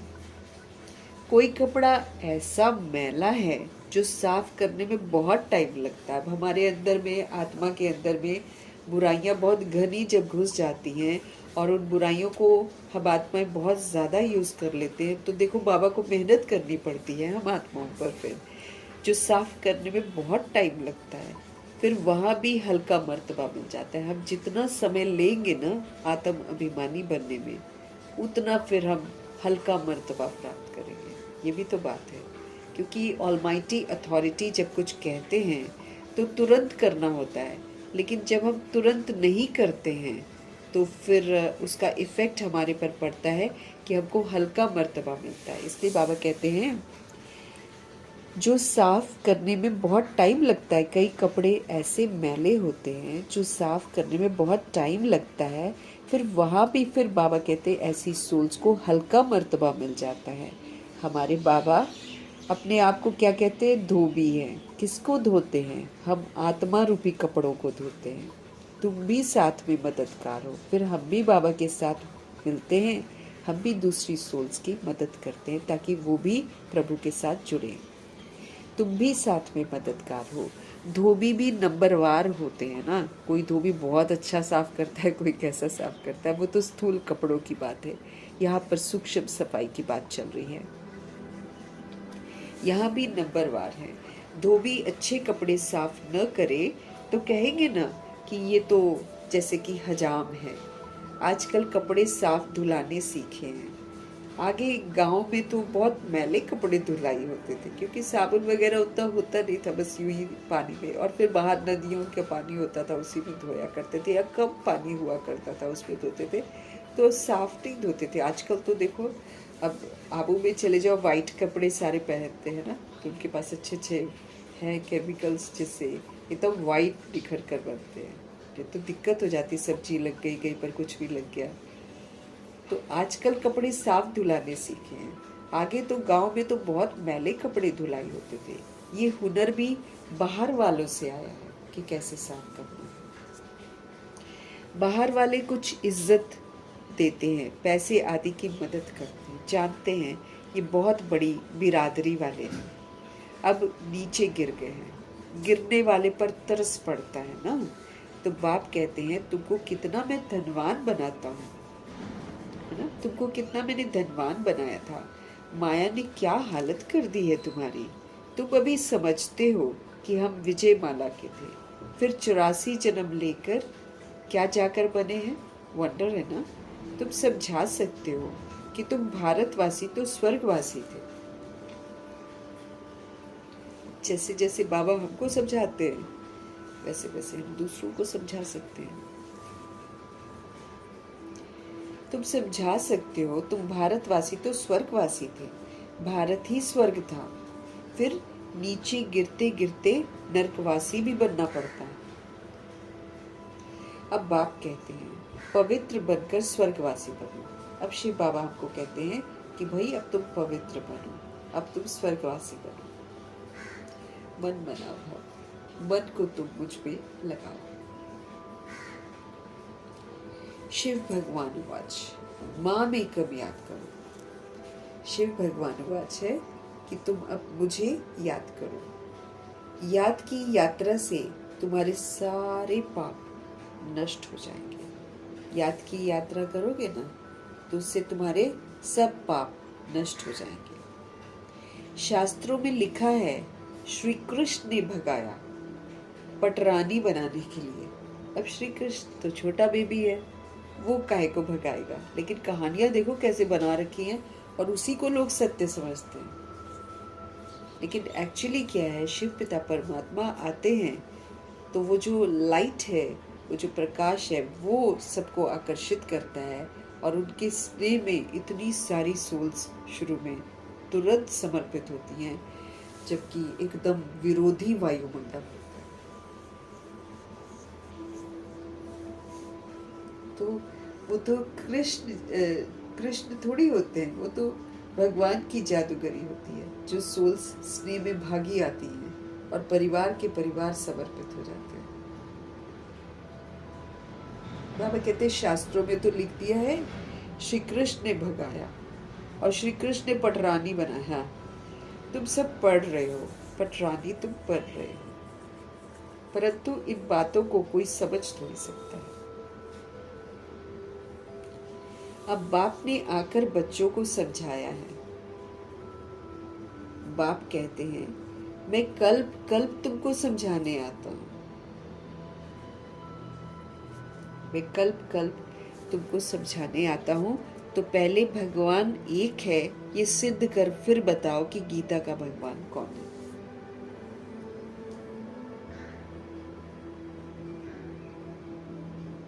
पहले तुमको समझाने आता हूँ ना, बाप कहते कल्प कल्प तुमको समझाने आता हूँ, तो पहले भगवान एक है ये सिद्ध करके फिर बताओ कि गीता का भगवान कौन है। राजयोग किसने सिखाया है? भगवान ही तो ब्रह्मा के द्वारा स्थापना कराते हैं, और फिर विनाश, फिर पालना भी कराते हैं। ये जो ब्राह्मण है वही फिर देवता बनते हैं बाबा। ये जो ब्राह्मण है ना, यही फिर देवता बनते हैं। ये बातें भी समझ में उन्हों को आएंगी जिन्होंने कल पहले समझा होगा। जिन्होंने नहीं समझा होगा वो नहीं समझेंगे। सेकेंड बाय सेकेंड जो हुआ इस समय तक समझेंगे। ड्रामा में तुम्हें बहुत पुरुषार्थ करना है। ये ड्रामा है ना, इसमें तुम्हें बहुत पुरुषार्थ करना है। ये तो बच्चे समझते हैं, अभी हमारी वो अवस्था नहीं हुई है, टाइम लगता है ना। कर्मातीत अवस्था हमारी हो जाए तो फिर तो सब नंबर 1 पास हो जाए, फिर तो लड़ाई भी लग जाती है। पापा कहते हैं कर्मातीत अवस्था अगर सबकी हो जाए तो फिर तो सब नंबर 1 पास हो जाए, फिर तो लड़ाई भी लग जाए, आपस में खिटखिट चलती ही रहेगी। शुरू हो गई है ना, ये चलती ही रहेगी। तुम जानते हो, जहां तहां देखो लड़ने की तैयारियां ही कर रहे हैं। उसको मार देंगे, उसको मार देंगे, पाकिस्तान का नाम निशान खत्म कर देंगे, मुसलमानों का नाम निशान खत्म कर देंगे, हिंदू राष्ट्र हम बनाएंगे, खुद ही सब पंगे ले रहे हैं। खिटपिट चलती रहती है बाबा के, और ये चलती ही रहेगी। तुम जानते हो, जहां तहां देखो लड़ने की तैयारियां कर रहे हैं, सब तरफ तैयारियां कर रहे हैं, अंदर अंदर सब तरफ अब तैयारियां कर रहे हैं। तुमने जो कुछ दिव्य दृष्टि से देखा है वो फिर इन आंखों से भी देखोगे। अब किसी किसी ने दिव्य दृष्टि से देखा हुआ है, अगर हम समझ की आंखों से भी देखते हैं बाबा का जो भी ज्ञान है, तो दिखाई देता है ना सब कुछ। तो बाबा कहते हैं तुम लोगों ने जो दिव्य दृष्टि से यानी कि तीसरे नेत्र से देखा है, समझा है, वो फिर इन स्थूल आंखों से हम देखेंगे। देख ही रहे हैं हम लोग, है ना, कैसे बना रखे हैं। इतना समय लोगों ने इन चीजों में लगा रखा है, मिसाइलें बना, पता नहीं आर्टिफिशियल कितनी सारी चीजें बना रखी हैं, सब एक से बढ़कर एक है। कितना दिमाग लगाया है विनाश के लिए सबने। बाबा कहते जो भी तुमने तीसरे समझ के नेत्र से देखा है वो सारा तुम इन स्थूल आंखों से भी देखोगे। स्थापना का भी साक्षात्कार किया है, फिर प्रैक्टिकल में राजाई भी आप देखेंगे। तुम बच्चों को तो बहुत खुशी होनी चाहिए। ये तो पुराना तन है ना, जो हम जिस बॉडी में है ये तो पुराना है, ये तो आयरन एजेड तत्वों से बना हुआ तन है। योग से आत्मा पवित्र बन जाएगी। कैसे बनेगी पवित्र? योग से। योग से आत्मा पवित्र बन जाएगी, फिर ये पुराना शरीर भी छोड़ना है। 84 जन्मों का चक्र पूरा होता है, फिर जरूर सबको नए शरीर मिलेंगे। 84 जन्मों का चक्र पूरा होता है, फिर जरूर सबको नए शरीर मिलेंगे। ये भी समझने की बहुत सहज बातें हैं, समझ ही सकते हैं। कलयुग के बाद सतयुग जरूर होगा। अनेक धर्म जो अब बन गए हैं, मठ पंथ जो बन गए हैं, ये सब विनाश हो जाएंगे। फिर आदि सनातन देवी देवता धर्म, पवित्रता का धर्म जो है, जो बाबा ने स्थापन किया है, उससे शुरुआत होगी। तो ये धर्म जो है सुंदर सा आदि सनातन देवी देवता धर्म, इसकी स्थापना के लिए बाबा को आना पड़ता है सृष्टि रूपी ड्रामा में। अभी तुम ब्राह्मण बने हो, किस लिए? हमको याद रखना है, हम ब्राह्मण बने किस लिए? देवता बनने के लिए। दूसरे कोई नहीं बन सकते। तुम जानते हो हम शिव बाबा के बने हैं, शिव बाबा हमको वर्षा दे रहे हैं। तुम क्या जानते हो? तुम जानते हो कि हम शिव बाबा के बने हैं, और शिव बाबा क्या कर रहे हैं? शिव बाबा हमको वर्षा दे रहे हैं। तुम जानते हो हम शिव बाबा के बने हैं, और शिव बाबा हमको क्या कर रहे हैं? वर्षा दे रहे हैं।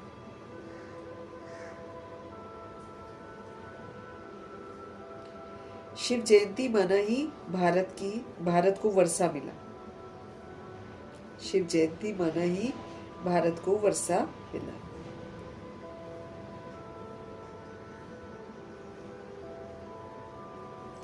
शिव बाबा आया, क्या आकर किया उन्होंने? इस्लामी, बौद्धि आदि ने तो आकर अपना अपना धर्म स्थापन किया। बाप ने आकर क्या किया? जरूर स्वर्ग की स्थापना की है। कैसे स्थापना की, कैसे स्थापना होती है, सो तुम अभी जानते हो। कैसे बाबा ने स्थापना की और कैसे स्थापना होती है, सो तुम अभी जानते हो। फिर सतयुग में ये सब भूल जाएंगे। सतयुग में हम सब ये भूल जाएंगे।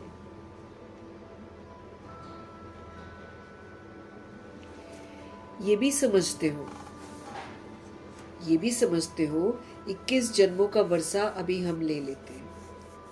ये ड्रामा में नूत है। भल वहां समझेंगे ये बाप है, ये बच्चा है। भल वहां समझेंगे ये बाप है, ये बच्चा है, बच्चे को वर्षा मिलता है। परंतु ये प्रारब्ध है अभी की, अभी बनाते हैं प्रारब्ध, वो वहां तो नेचुरल होता है। भल वहां समझेंगे, बाबा कहते हैं 21 जन्मों का वर्षा हम अभी लेते हैं भगवान से, अभी स्टैंप लग रही है। वहां पर समझेंगे ये बाप है, ये बच्चा है, और बच्चे को वर्षा मिलता है। लेकिन ये तो प्रारब्ध है, बाबा कहते हैं, जो हम अभी बनाते हैं, वहां ऑटोमेटिक चलती है।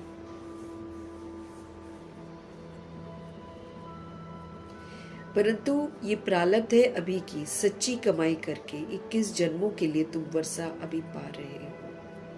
हम सच्ची कमाई करते हैं, श्रीमत पर चलते हैं, तो फिर 21 जन्मों के लिए हम वर्षा पा रहे हैं।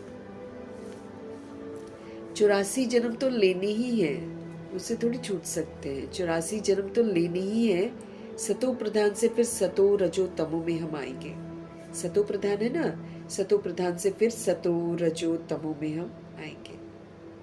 ये हमको अच्छी रीति याद करने से फिर हम खुशी में भी रहेंगे। अगर हम इसको अच्छी रीति याद करेंगे ना तो हम खुशी में भी रहेंगे।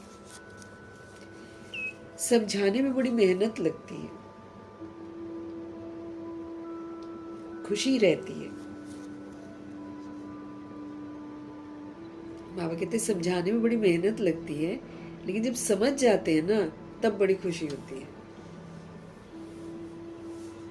जो बच्चे अच्छी रीति समझते हैं बाबा से, वो फिर बहुतों को समझाते भी रहते हैं, कांटों को फूल बनाते ही रहते हैं। ये है बेहद की पढ़ाई, अर्थात वर्ल्ड में मौजूद सभी आत्माओं के लिए पढ़ाई है। वैसे भी बेहद की है, पढ़ते जाओ पढ़ते जाओ पढ़ते जाओ, एंड नहीं है इसका।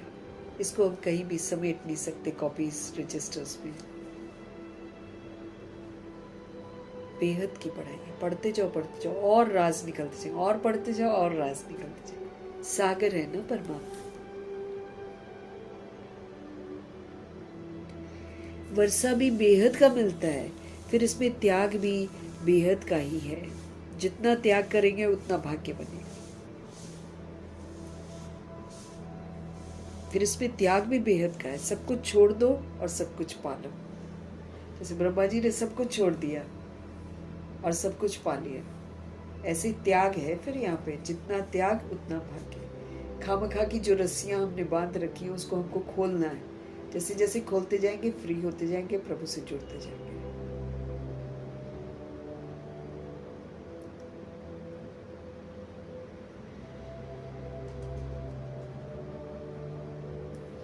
तो ये है बेहद की पढ़ाई।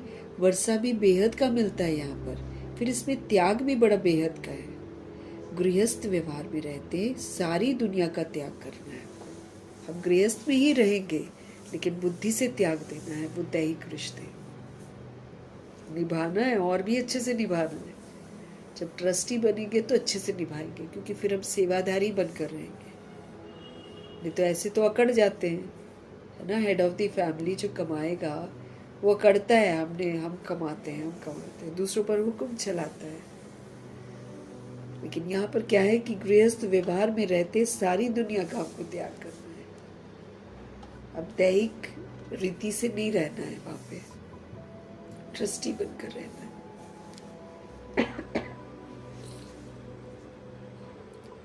तो गृहस्थ व्यवहार में रहते सारी दुनिया का त्याग आपको करना है। क्यों? क्योंकि तुम जानते हो ये पुरानी दुनिया जो है ना, ये खत्म होनी है।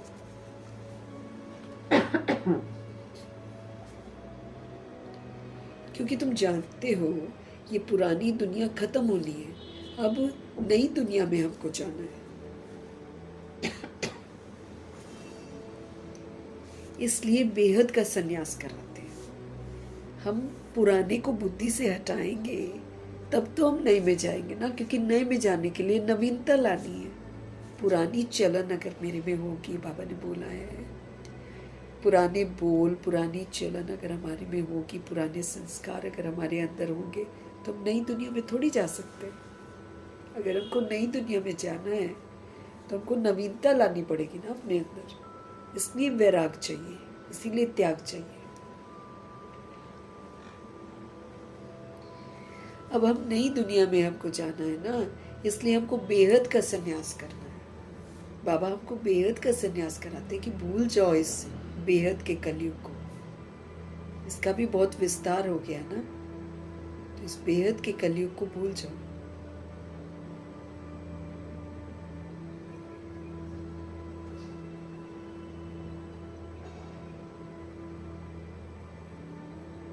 तो गृहस्थ व्यवहार में रहते सारी दुनिया का त्याग करना है, क्योंकि तुम जानते हो ये पुरानी दुनिया जो है ना, ये खत्म होनी है। अब नई दुनिया में हमको जाना है। इसलिए बेहद का सन्यास बाबा कराते हैं। हमको नई दुनिया में जाना है, इसलिए बेहद का सन्यास कराते हैं। सन्यासियों का है हद का सन्यास। वो तो घर बार छोड़ेंगे, ऐसा है ना, हद का सन्यास। और उनका हठ योग है, जिद करेंगे, शरीर को कष्ट देंगे, उनका हठ योग है। यहाँ पर हठ की बात ही नहीं रहती है। यहाँ तो पढ़ाई है, पाठशाला में हमको पढ़ना है मनुष्य से देवता बनने के लिए। शिव भगवान वाच, श्री कृष्ण तो हो न सके,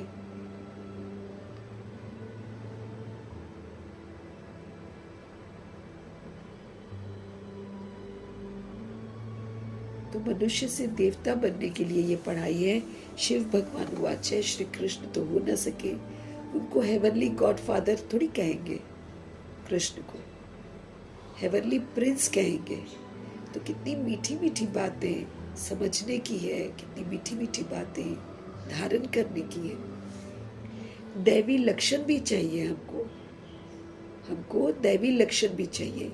कभी भी सुनी सुनाई बातों पर हमको नहीं लगना चाहिए।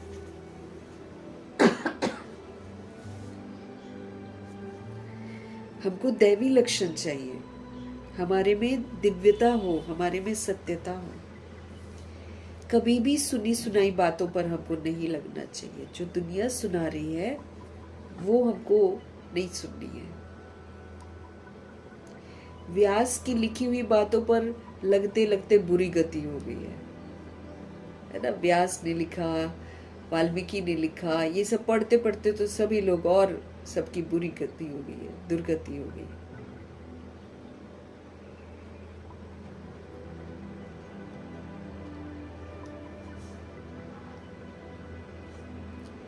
तो व्यास की लिखी हुई बातों पर लगते लगते बुरी गति हो गई है। सिवाय ज्ञान के और कुछ हम अगर सुनाते हैं तो समझो कि ये हमारा नहीं, सिवाय ज्ञान के और कुछ कोई सुनाता है तो समझ लो कि भाई ये मेरा दुश्मन है, ये मुझे विस्मृत कर रहा है भगवान से। दुर्गति में ले जाती हैं ऐसी आत्माएं। तो कभी भी हमको परमत पर नहीं लगना चाहिए, कभी भी हमको परमत पर नहीं चलना है। तो कभी भी परमत पर नहीं लगना चाहिए। बाबा कहे मनमत परमत पर चला तो ये मरा। हमारी अपने मन की भी जो मत है ना, ये भी बड़ी खतरनाक है। ये भगवान के विपरीत लेकर जाती है ना। तभी तो लोग वाम मार्ग में चले जाती हैं आत्माएं। वो उनकी अपनी मन की मत और दूसरों की मत, इसको वो लोग श्रीमत में मिक्स कर देते हैं और फिर उठाते हैं गलत कदम। तो मनमत बड़ी खतरनाक है।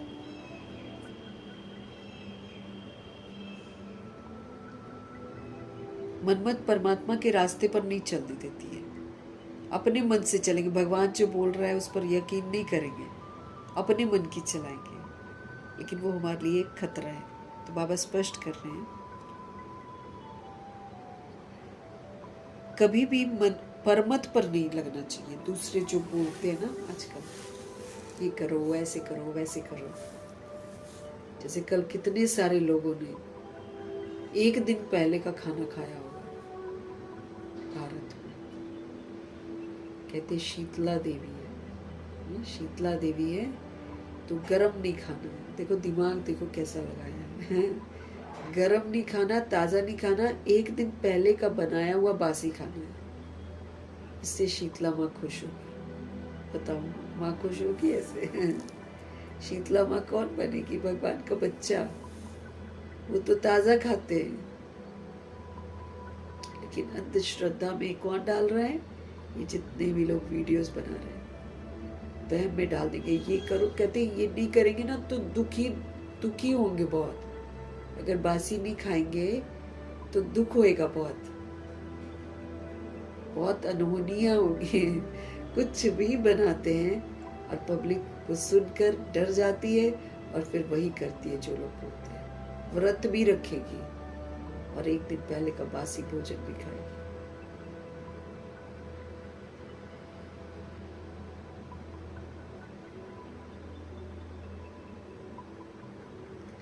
बाबा हमें क्या समझ दे रहे हैं कि भाई परमत पर मत चलो, दूसरों की मत पर नहीं चलो और अपनी मनमत पर भी मत चलो, अब श्रीमत पर चलो। अगर हम मनमत पर चलेंगे, अगर हम परमत पर चलेंगे तो ये अनमोल संगम युग का टाइम हम व्यर्थ बिता देंगे और गए फिर हम, धोखा मिलेगा फिर हमको। तो ये मरा। बाप समझाते रहते। क्या समझाते बाबा? झूठी बातें बोलने वाले बहुत हैं दुनिया में। आज झूठी तो बोलते हैं, उनको नहीं मालूम है ना, वो तो सब अपने आप को देह समझते हैं, तो देह की बातें ही तो वो करेंगे। तो झूठी बातें, ये जो अखाड़े बनाकर बैठे, यही तो नंबर 1 झूठ बोलते हैं। जिस अखाड़े में कितने कितने लोग अंधश्रद्धाओं में बैठे रहते हैं और समझते हैं ये सही बता रहे, झूठ बोलते हैं सबके साथ, शास्त्र सुनाते हैं, देह की बातें सुनाते हैं, झूठ ही झूठ है। तो झूठी बातें बोलने वाले तो बहुत हैं, तुमको बाप से ही सुनना है। कितने सुंदर हमारा भाग्य है कि हम भगवान से सत्य से सुन रहे हैं। भगवान एक भी बात झूठ नहीं बोलते।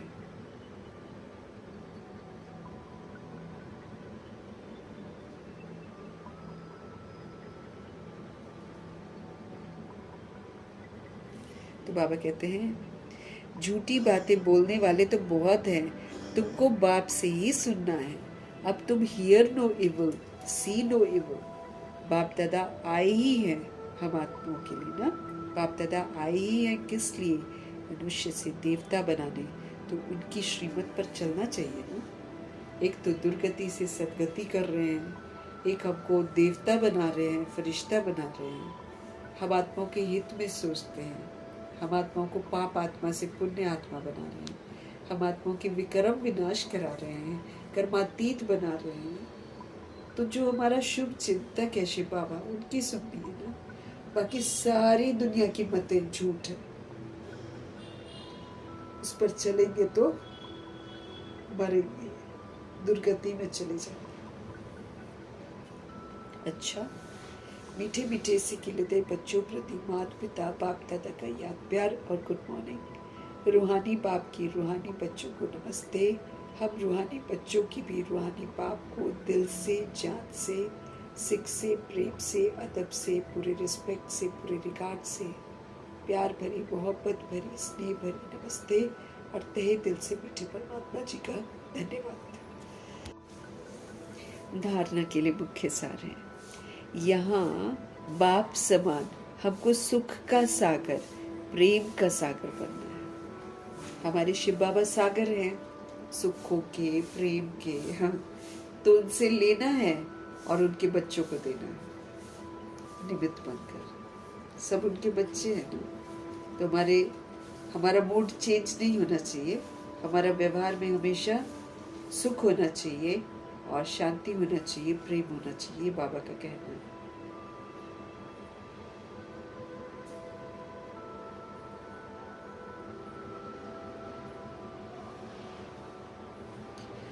तो यहाँ बाप समान संगम युग में, यहाँ बाप समान हमको सुख का सागर, प्रेम का सागर बनना है, सबूत देना है, सर्व गुण धारण करने। जितने भी गुण बाबा ने बताए हैं वो सारे के सारे गुण हमारे अंदर होने चाहिए। कैसे होंगे?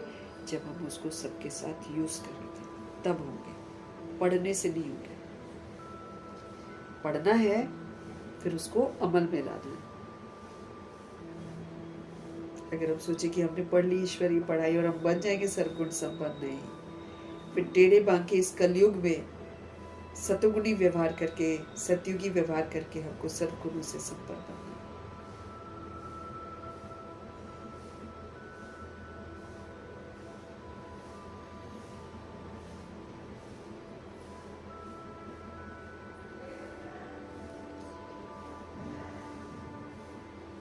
किसी को भी दुख नहीं देना है। जब हम सर्वगुण संपन्न बनेंगे या सर्वगुणों को धारण करेंगे तो हम सबको सुख देंगे। सबको आत्मा रूप में देखेंगे तो हम सुख देंगे। देह अभिमान में देखेंगे तो फिर हम दुख देंगे। इसलिए हमको किसी को भी दुख नहीं देना है। उसके लिए फिर मुझे क्या बनना पड़ेगा? देही अभिमानी बनना पड़ेगा, आत्म अभिमानी बनना पड़ेगा। फिर बाबा हमको समझा रहे हैं कि सुनी सुनाई बातों पर कभी भी हमको विश्वास नहीं करना। जो दुनिया सुना रही है ना चारों तरफ, हमको नहीं सुनना, किसी का विश्वास नहीं करना। सुनी सुनाई बातों पर कभी विश्वास नहीं करना है। कल वो क्या कहते हैं, खाना बासी खाया है सबने, चाय गर्म पी है। जिनको चाय पीने की आदत है, चाय पीने की आदत तो सभी को है। अब चाय थोड़ी एक दिन पहले की पियेंगे, वो गर्म पी है, बाकी सारा एक दिन पहले का खाने का अंधविश्वास दे आत्मा।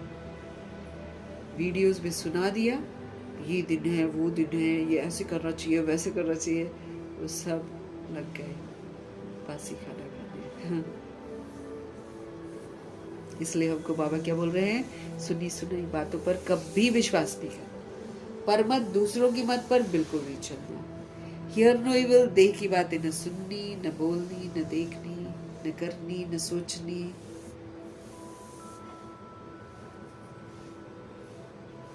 Here no evil.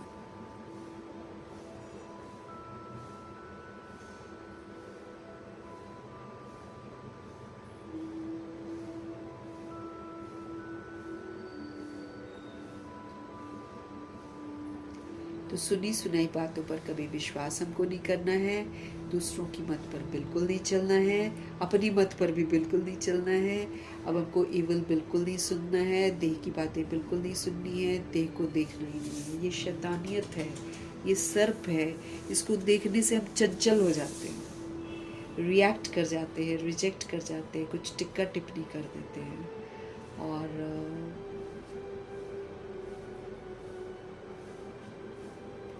एब्जॉर्ब करते हैं, तो फिर रिफ्लेक्ट भी करते हैं, अंदर लेकर जाएंगे तो फिर डेफिनेटली उसका रिटर्न भी देंगे ही देंगे।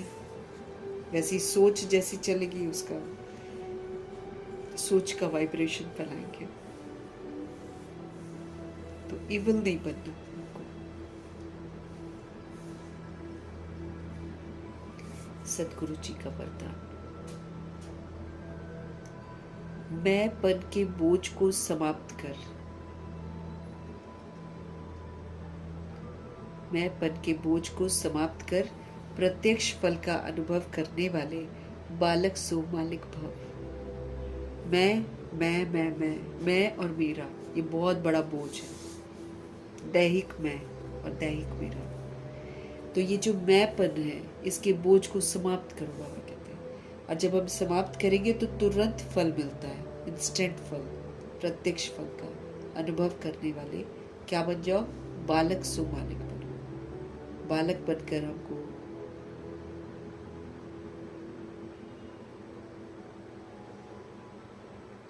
मैंपन के बोझ को समाप्त कर प्रत्यक्ष फल का अनुभव करने वाले बालक सो मालिक भव।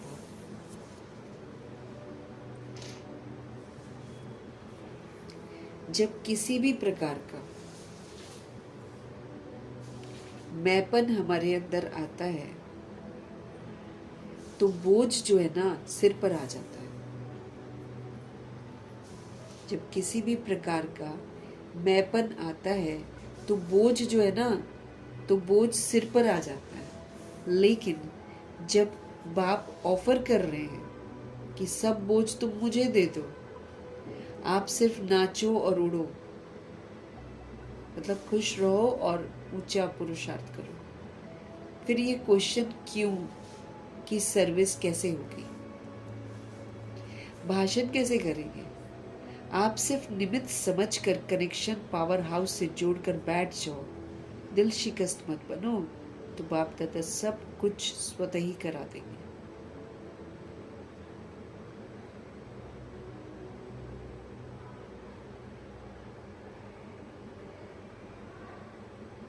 बाबा कह रहे हैं जब किसी भी प्रकार का हमारे अंदर में मैंपन आता है ना, तो बोझ जो है सिर पर आ जाता है। लेकिन जब बाप हमको ऑफर कर रहे हैं कि भाई तुम सारे बोझ जो मैं वाले हैं वो तुम मुझे दे दो, और तुम क्या करो, तुम नाचो, मतलब तुम सदा खुश रहो, और उड़ो, मतलब श्रीमत पर चलो, फरिश्ता बनो। तो फिर बाबा कहते तो फिर ये क्वेश्चन क्यों कि सर्विस कैसे होगी, भाषण कैसे करेंगे? आप तो सिर्फ निमित्त समझकर कनेक्शन पावर हाउस से जोड़कर बैठ जाओ, दिल शिकस्त नहीं बनो, बाप दादा सब कुछ स्वतः ही करा देंगे।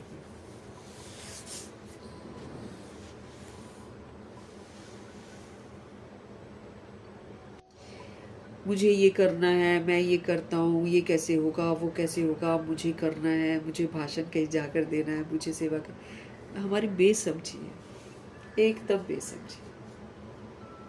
हो नहीं रहा है, लोग नहीं आ रहे। जैसे कई लोग बोलते हैं ना सेंटर में और वृद्धि नहीं हो रही है, बाबा कहते तुम चेक करो ना, वृद्धि अपने आप होगी, तुम श्रीमत पर चलो। तुम ये मत इकट्ठा करने की कोशिश मत करो कि उसको ले आए, उसको ले आए, उसको ले आए। तुम मन से वो करो जो मैं तुम्हें कहता हूँ। लाना बाबा का काम है। तो बाबा हमको क्या बोल रहे हैं कि जब मैं तुमको बोलता हूँ कि तुम अपने मैं के बोझ मुझे दे दो, और तुम क्या करो, सिर्फ नाचो। नाचो मतलब खुश रहो, ध्यान रखना है हमको। गाना मतलब महिमा करना बाबा की और कर्तव्यों की, और नाचना मतलब खुश होना। आत्मा है ना, रूह, रूह क्या बॉडी से डांस करेगी क्या? रूह का नाचना मतलब हमेशा खुश रहना, साइलेंस पे रहना। तो बाबा कहते हैं बोझ देकर तुम सिर्फ खुश रहो और श्रीमत पर चलो, बस उड़ो। उड़ना मीन्स श्रीमत पर चलना।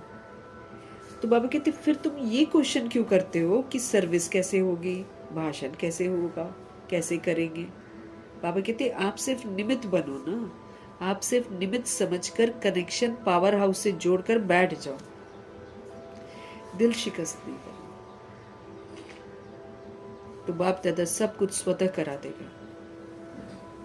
जैसे सिस्टर शिवानी बोलती हैं कि मैं तो नोट्स बना रही थी पहले, नोट्स बनाकर फिर अवेकनिंग विद ब्रह्मा कुमारी में जब सीरियल वो शुरू हुआ था, मतलब वो जो उनके एपिसोड्स हुए थे,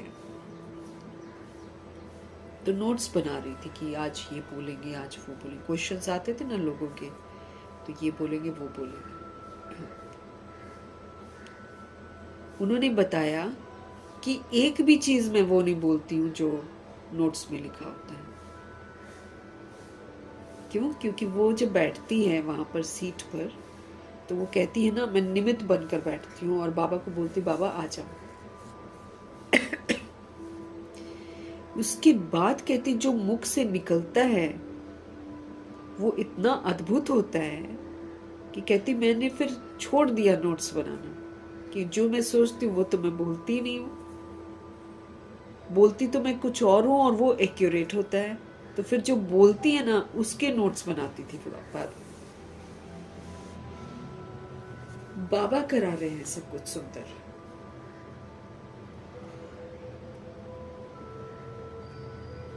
तो बाबा वही बोल रहे हैं, वो यही करती, देखो खाली हाथ जाती हैं है ना, एक छोटा सा फोन बाई चांस कभी उसके हाथ में होता है, एक सिंपल सा बैग होता है उसके हाथ में, बस रख देती है और बैठ जाती है सीट पर और भगवान को बुला लेती है बस।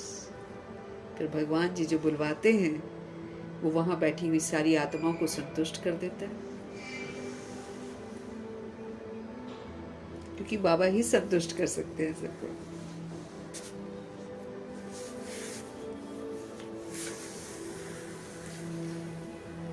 कई बार कोर्स करा, जो बाबा का कोर्स है वो किसी के साथ शेयर करते हैं, बहुत एक बात है, कोर्स कराते कराते मुंह से निकल जाती, बाद में सोचते अरे ये तो मालूम नहीं था, ये तो मालूम नहीं था, ये तो बड़ा सटीक जवाब हो गया। भगवान जी मौजूद है क्योंकि ये भगवान जी का ज्ञान है, ये हमारे आपका थोड़ी है, भगवान जी का है, इसलिए वही समझा सकते हैं और वही समझाते हैं। आप सिर्फ निमित्त समझकर कनेक्शन पावर हाउस से जोड़कर बैठ जाओ, बस दिल शिकस्त नहीं बनो। कल जैसे हमने दादी का पढ़ा है, जैसे गुलजार दादी का, कैसे मतलब ज्यूज भी बैठे हैं, क्रिश्चियंस भी बैठे हैं, मुस्लिम्स भी बैठे हैं, कितना सटीक जवाब दिया, कोई विरोध करेगा ही नहीं। कितना सुंदर दादी फुल स्टॉप लगाती है हर बात को।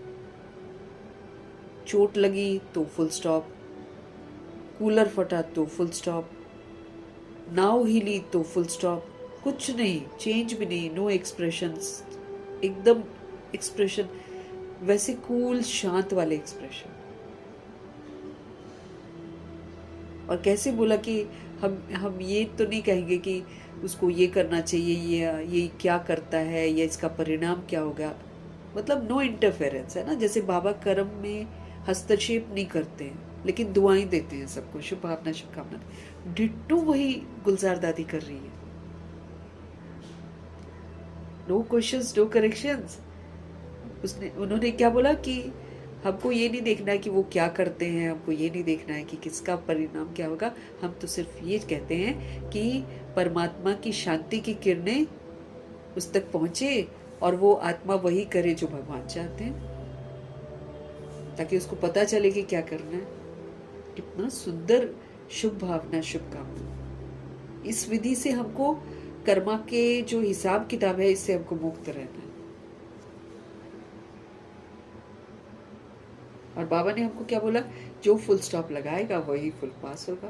दादी ने हर जगह फुल स्टॉप लगाया। चलो ब्रह्मा जी तो अद्भुत हैं, मम्मा भी अद्भुत है, दादियाँ, छोटे छोटे बच्चे लोग आए और फिर धीरे धीरे कितना सुंदर परिपक्व बनी दादी कि कभी भी प्रश्न नहीं किया कि ये क्यों और ये कैसे। न डरी, न हिली, न घबराई। कभी नहीं बोला कि मैं रथ हूं तो इतनी प्रॉब्लम्स मुझे क्यों। कितनी प्रॉब्लम से गुजरी है दादी, लाइफ को देखे तो कभी नहीं बोला कि मेरे साथ क्यों। उल्टा और खुशी खुशी सारा पार किया और बाबा का रथ बनने के लिए हमेशा तैयार रही, हमेशा। चोट भी लगी थी उनको ये 2013-14 में, हाँ, तो भी आई थी स्टेज पर। बाबा को कहती, आह्वान किया बाबा को, नहीं बाबा बच्चे आए हैं। इतना सुंदर पर्सनालिटी। श्रीमत पर चलकर बेगरी पार्ट में तीनों समय वो बाजरे की रोटी खाकर, जनक दादी बोलती है अमीर घर की है ना दादी भी, तो एक भी मतलब फुल पास, तीनों बार बिना कोई शिकवा शिकायत किए बाजरे की रोटी खाई है गुलजार दादी। ब्रह्मा बाबा तो मम्मा तो है ही, दादियों की बात हम कर रहे हैं। रथ बनना था ना बाबा का, फुल पास, एकदम फुल स्टॉप लगाने में नंबर 1।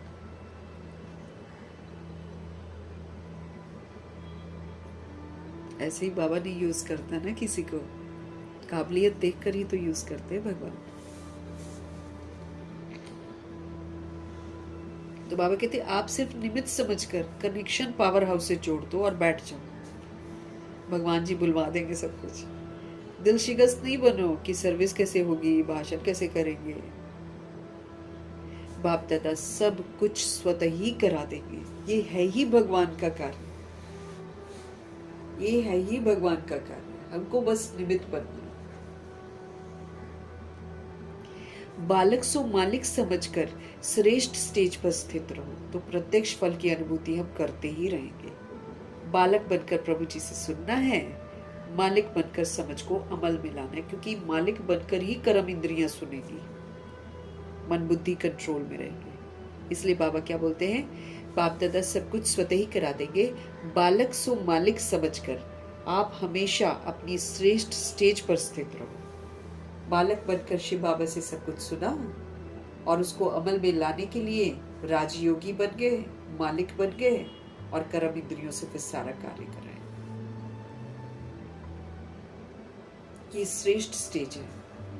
भगवान का बालक बनना भी श्रेष्ठ स्टेज है और फिर उनकी शिक्षाओं को अमल में लाने के लिए मालिक बनना, वो भी श्रेष्ठ स्टेज है। तो बाबा कहते प्रत्यक्ष फल की अनुभूति आप करते ही रहेंगे, तुरंत उसका फल मिलता जाएगा। शांति, शक्ति, संतुष्टता, खुशी, और फिर वही चारों तरफ फैलेगी। इंस्टेंट फल, भविष्य का तो जमा हो ही रहा है, लेकिन इंस्टेंट फल।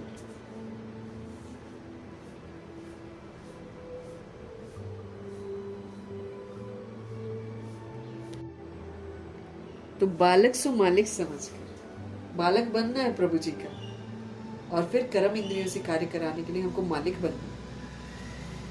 अगर हम इस ऊंची स्टेज पर स्थित रहेंगे तो प्रभु जी यकीन दिलाते हैं कि प्रत्यक्ष फल की हम अनुभूति जरूर करें, तुरंत फल मिलेगा, तुरंत। स्लोगन, ज्ञान दान के साथ साथ गुणदान करो तो सफलता मिलती रहेगी। ज्ञान दान करो, साथ साथ गुणदान करो, सफलता मिलती रहेगी। प्रभु जी की समझ तो शेयर करनी है, लेकिन प्रभु जी की समझ हमको गुणवान भी तो बना रही है। तो हमारा व्यवहार जो सभी के साथ होना चाहिए वो गुणों वाला होना चाहिए, उसको बोलते गुणदान। ऐसे बोलकर हम बोले कि हर्षित रहना चाहिए, ये वो थोड़ी होता है गुणदान। गुणदान हमारे व्यवहार में होगा, जिससे दूसरी सोल को ये चेंज दिखाई देगा, उसको एक स्पेशलिटी नजर आएगी। उस विधि से हमको गुणदान करना। ज्ञान भी यूं ही दान नहीं करना, ज्ञान को भी हमको समझना है, अमल में लाना है और फिर शेयर करना है। तो ज्ञान दान तो करना ही है, बाबा की समझ को शेयर करना ही है, लेकिन साथ साथ गुणदान भी करना है, तो हमको सफलता मिलती रहेगी। क्योंकि फिर सोल सुनेगी। सफलता मीन्स व्हाट? हम सेवा कर रहे हैं और आत्मा परमात्मा की बन जाए, ये है सफलता। हम सुनाते रहे और वो भगवान का बने ही ना, है ना। तो इसीलिए बाबा कहते हैं ज्ञान दान के साथ साथ गुणदान करो, सफलता आपको मिलती रहेगी। अव्यक्त इशारे हमको रोज मिल रहे हैं। निश्चय की जो नींव है इसको हमको बहुत मजबूत करना है, क्योंकि हमारे निश्चय की बहुत परीक्षा होगी। तरह तरह की बातें आएंगी जिसमें ये देखा जाएगा कि क्या मुझे भगवान पर भरोसा है, क्या मैं आत्मा फुल स्टॉप लगा सकती हूँ किसी भी परिस्थिति में, क्या मेरी याद जो है परमात्मा के साथ हमेशा कनेक्ट रहेगी। इसकी परीक्षा बहुत सारी होनी है, विचलित करने वाली बातें आएंगी, लेकिन क्या हम स्थिर रह सकते हैं? तो अव्यक्त इशारे हमको मिल रहे हैं निश्चय के फाउंडेशन को बहुत मजबूत करने के। सदा निर्भय रहेंगे फिर हम, एक बल, एक भरोसा और एकदम निर्भय और निश्चित, जैसे ब्रह्मा जी थे, एकदम निश्चित। दादी ने भी बहुत प्रूफ दिए हैं निर्भयता के और निश्चित के। जनक दादी ने भी और गुलजार दादी ने भी। अर्थ कोई आ रहा है, पूरा हिल रहा है और ये लोग बैठे आराम से बिल्कुल शांत। तो जयती सिस्टर कह रही एक्सप्रेशन ही चेंज नहीं होते, ऐसे बैठे होते जैसे कुछ भी नहीं हुआ। 10 मिनट बाद शांत हो जाते हैं। पेपर हुआ, फुल स्टॉप लगाया, भगदड़ नहीं मचाई, शांत हो। अब नाउ 10 मिनट जब हिल रही थी तो जयंती सिस्टर बोल रही है ना, हिल रही है, हम लोग थोड़ा सा दादी को देखने लगे, दादी एकदम कूल, दादी कूल रही तो बाकी सब भी कूल रहे। इतना अटूट विश्वास भगवान पर। कैसी भी कड़ी परिस्थिति हो, आएंगी कड़ी परिस्थितियां, लेकिन कैसी भी कड़ी परिस्थिति हो, लेकिन खेल समझेंगे ना तो कड़ी समस्या भी हल्की बन जाती है। अरे खेल चल रहा है, नथिंग न्यू। कल पहले भी हम जीते थे, इस बार भी हम जीतेंगे, ये वाला बाबा चाहते हैं कि हमारे अंदर में दृढ़ता होनी चाहिए। तो कैसी भी कड़ी परिस्थिति हो, लेकिन खेल समझने से कड़ी समस्या भी हल्की बन जाती है। कई बच्चों में हिम्मत है, इसलिए कोई भी बात होती है ना तो कहते हैं हाँ करेंगे, सोचेंगे। हिम्मत तो है, लेकिन विश्वास नहीं है, फेथ नहीं है।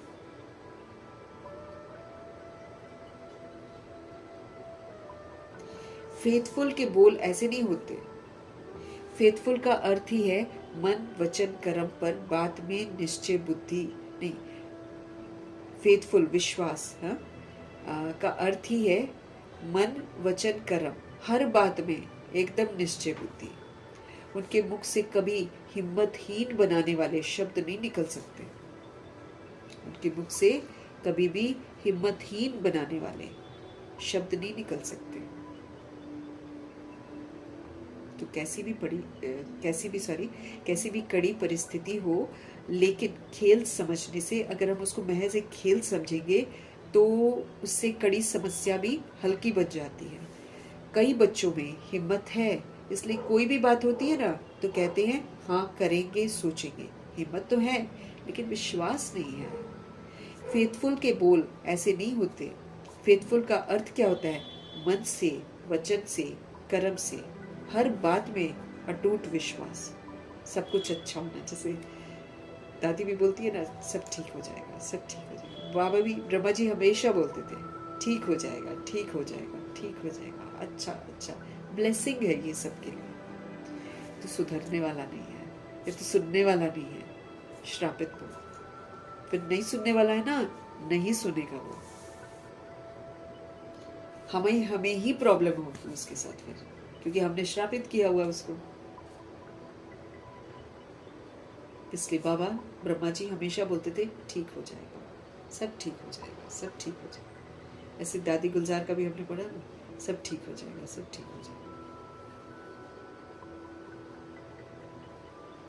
तो मन वचन कर्म हर बात में निश्चय बुद्धि, उनके मुख से कभी भी हिम्मतहीन बनाने वाले शब्द निकल ही नहीं सकते।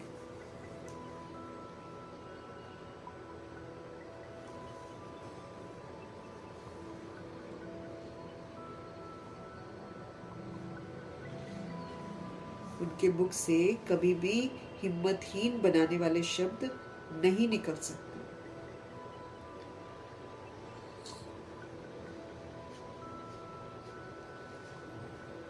तो हमें निश्चय के फाउंडेशन को मजबूत करना है, सदा निर्भय रहना है, सदा निश्चिंत रहना है।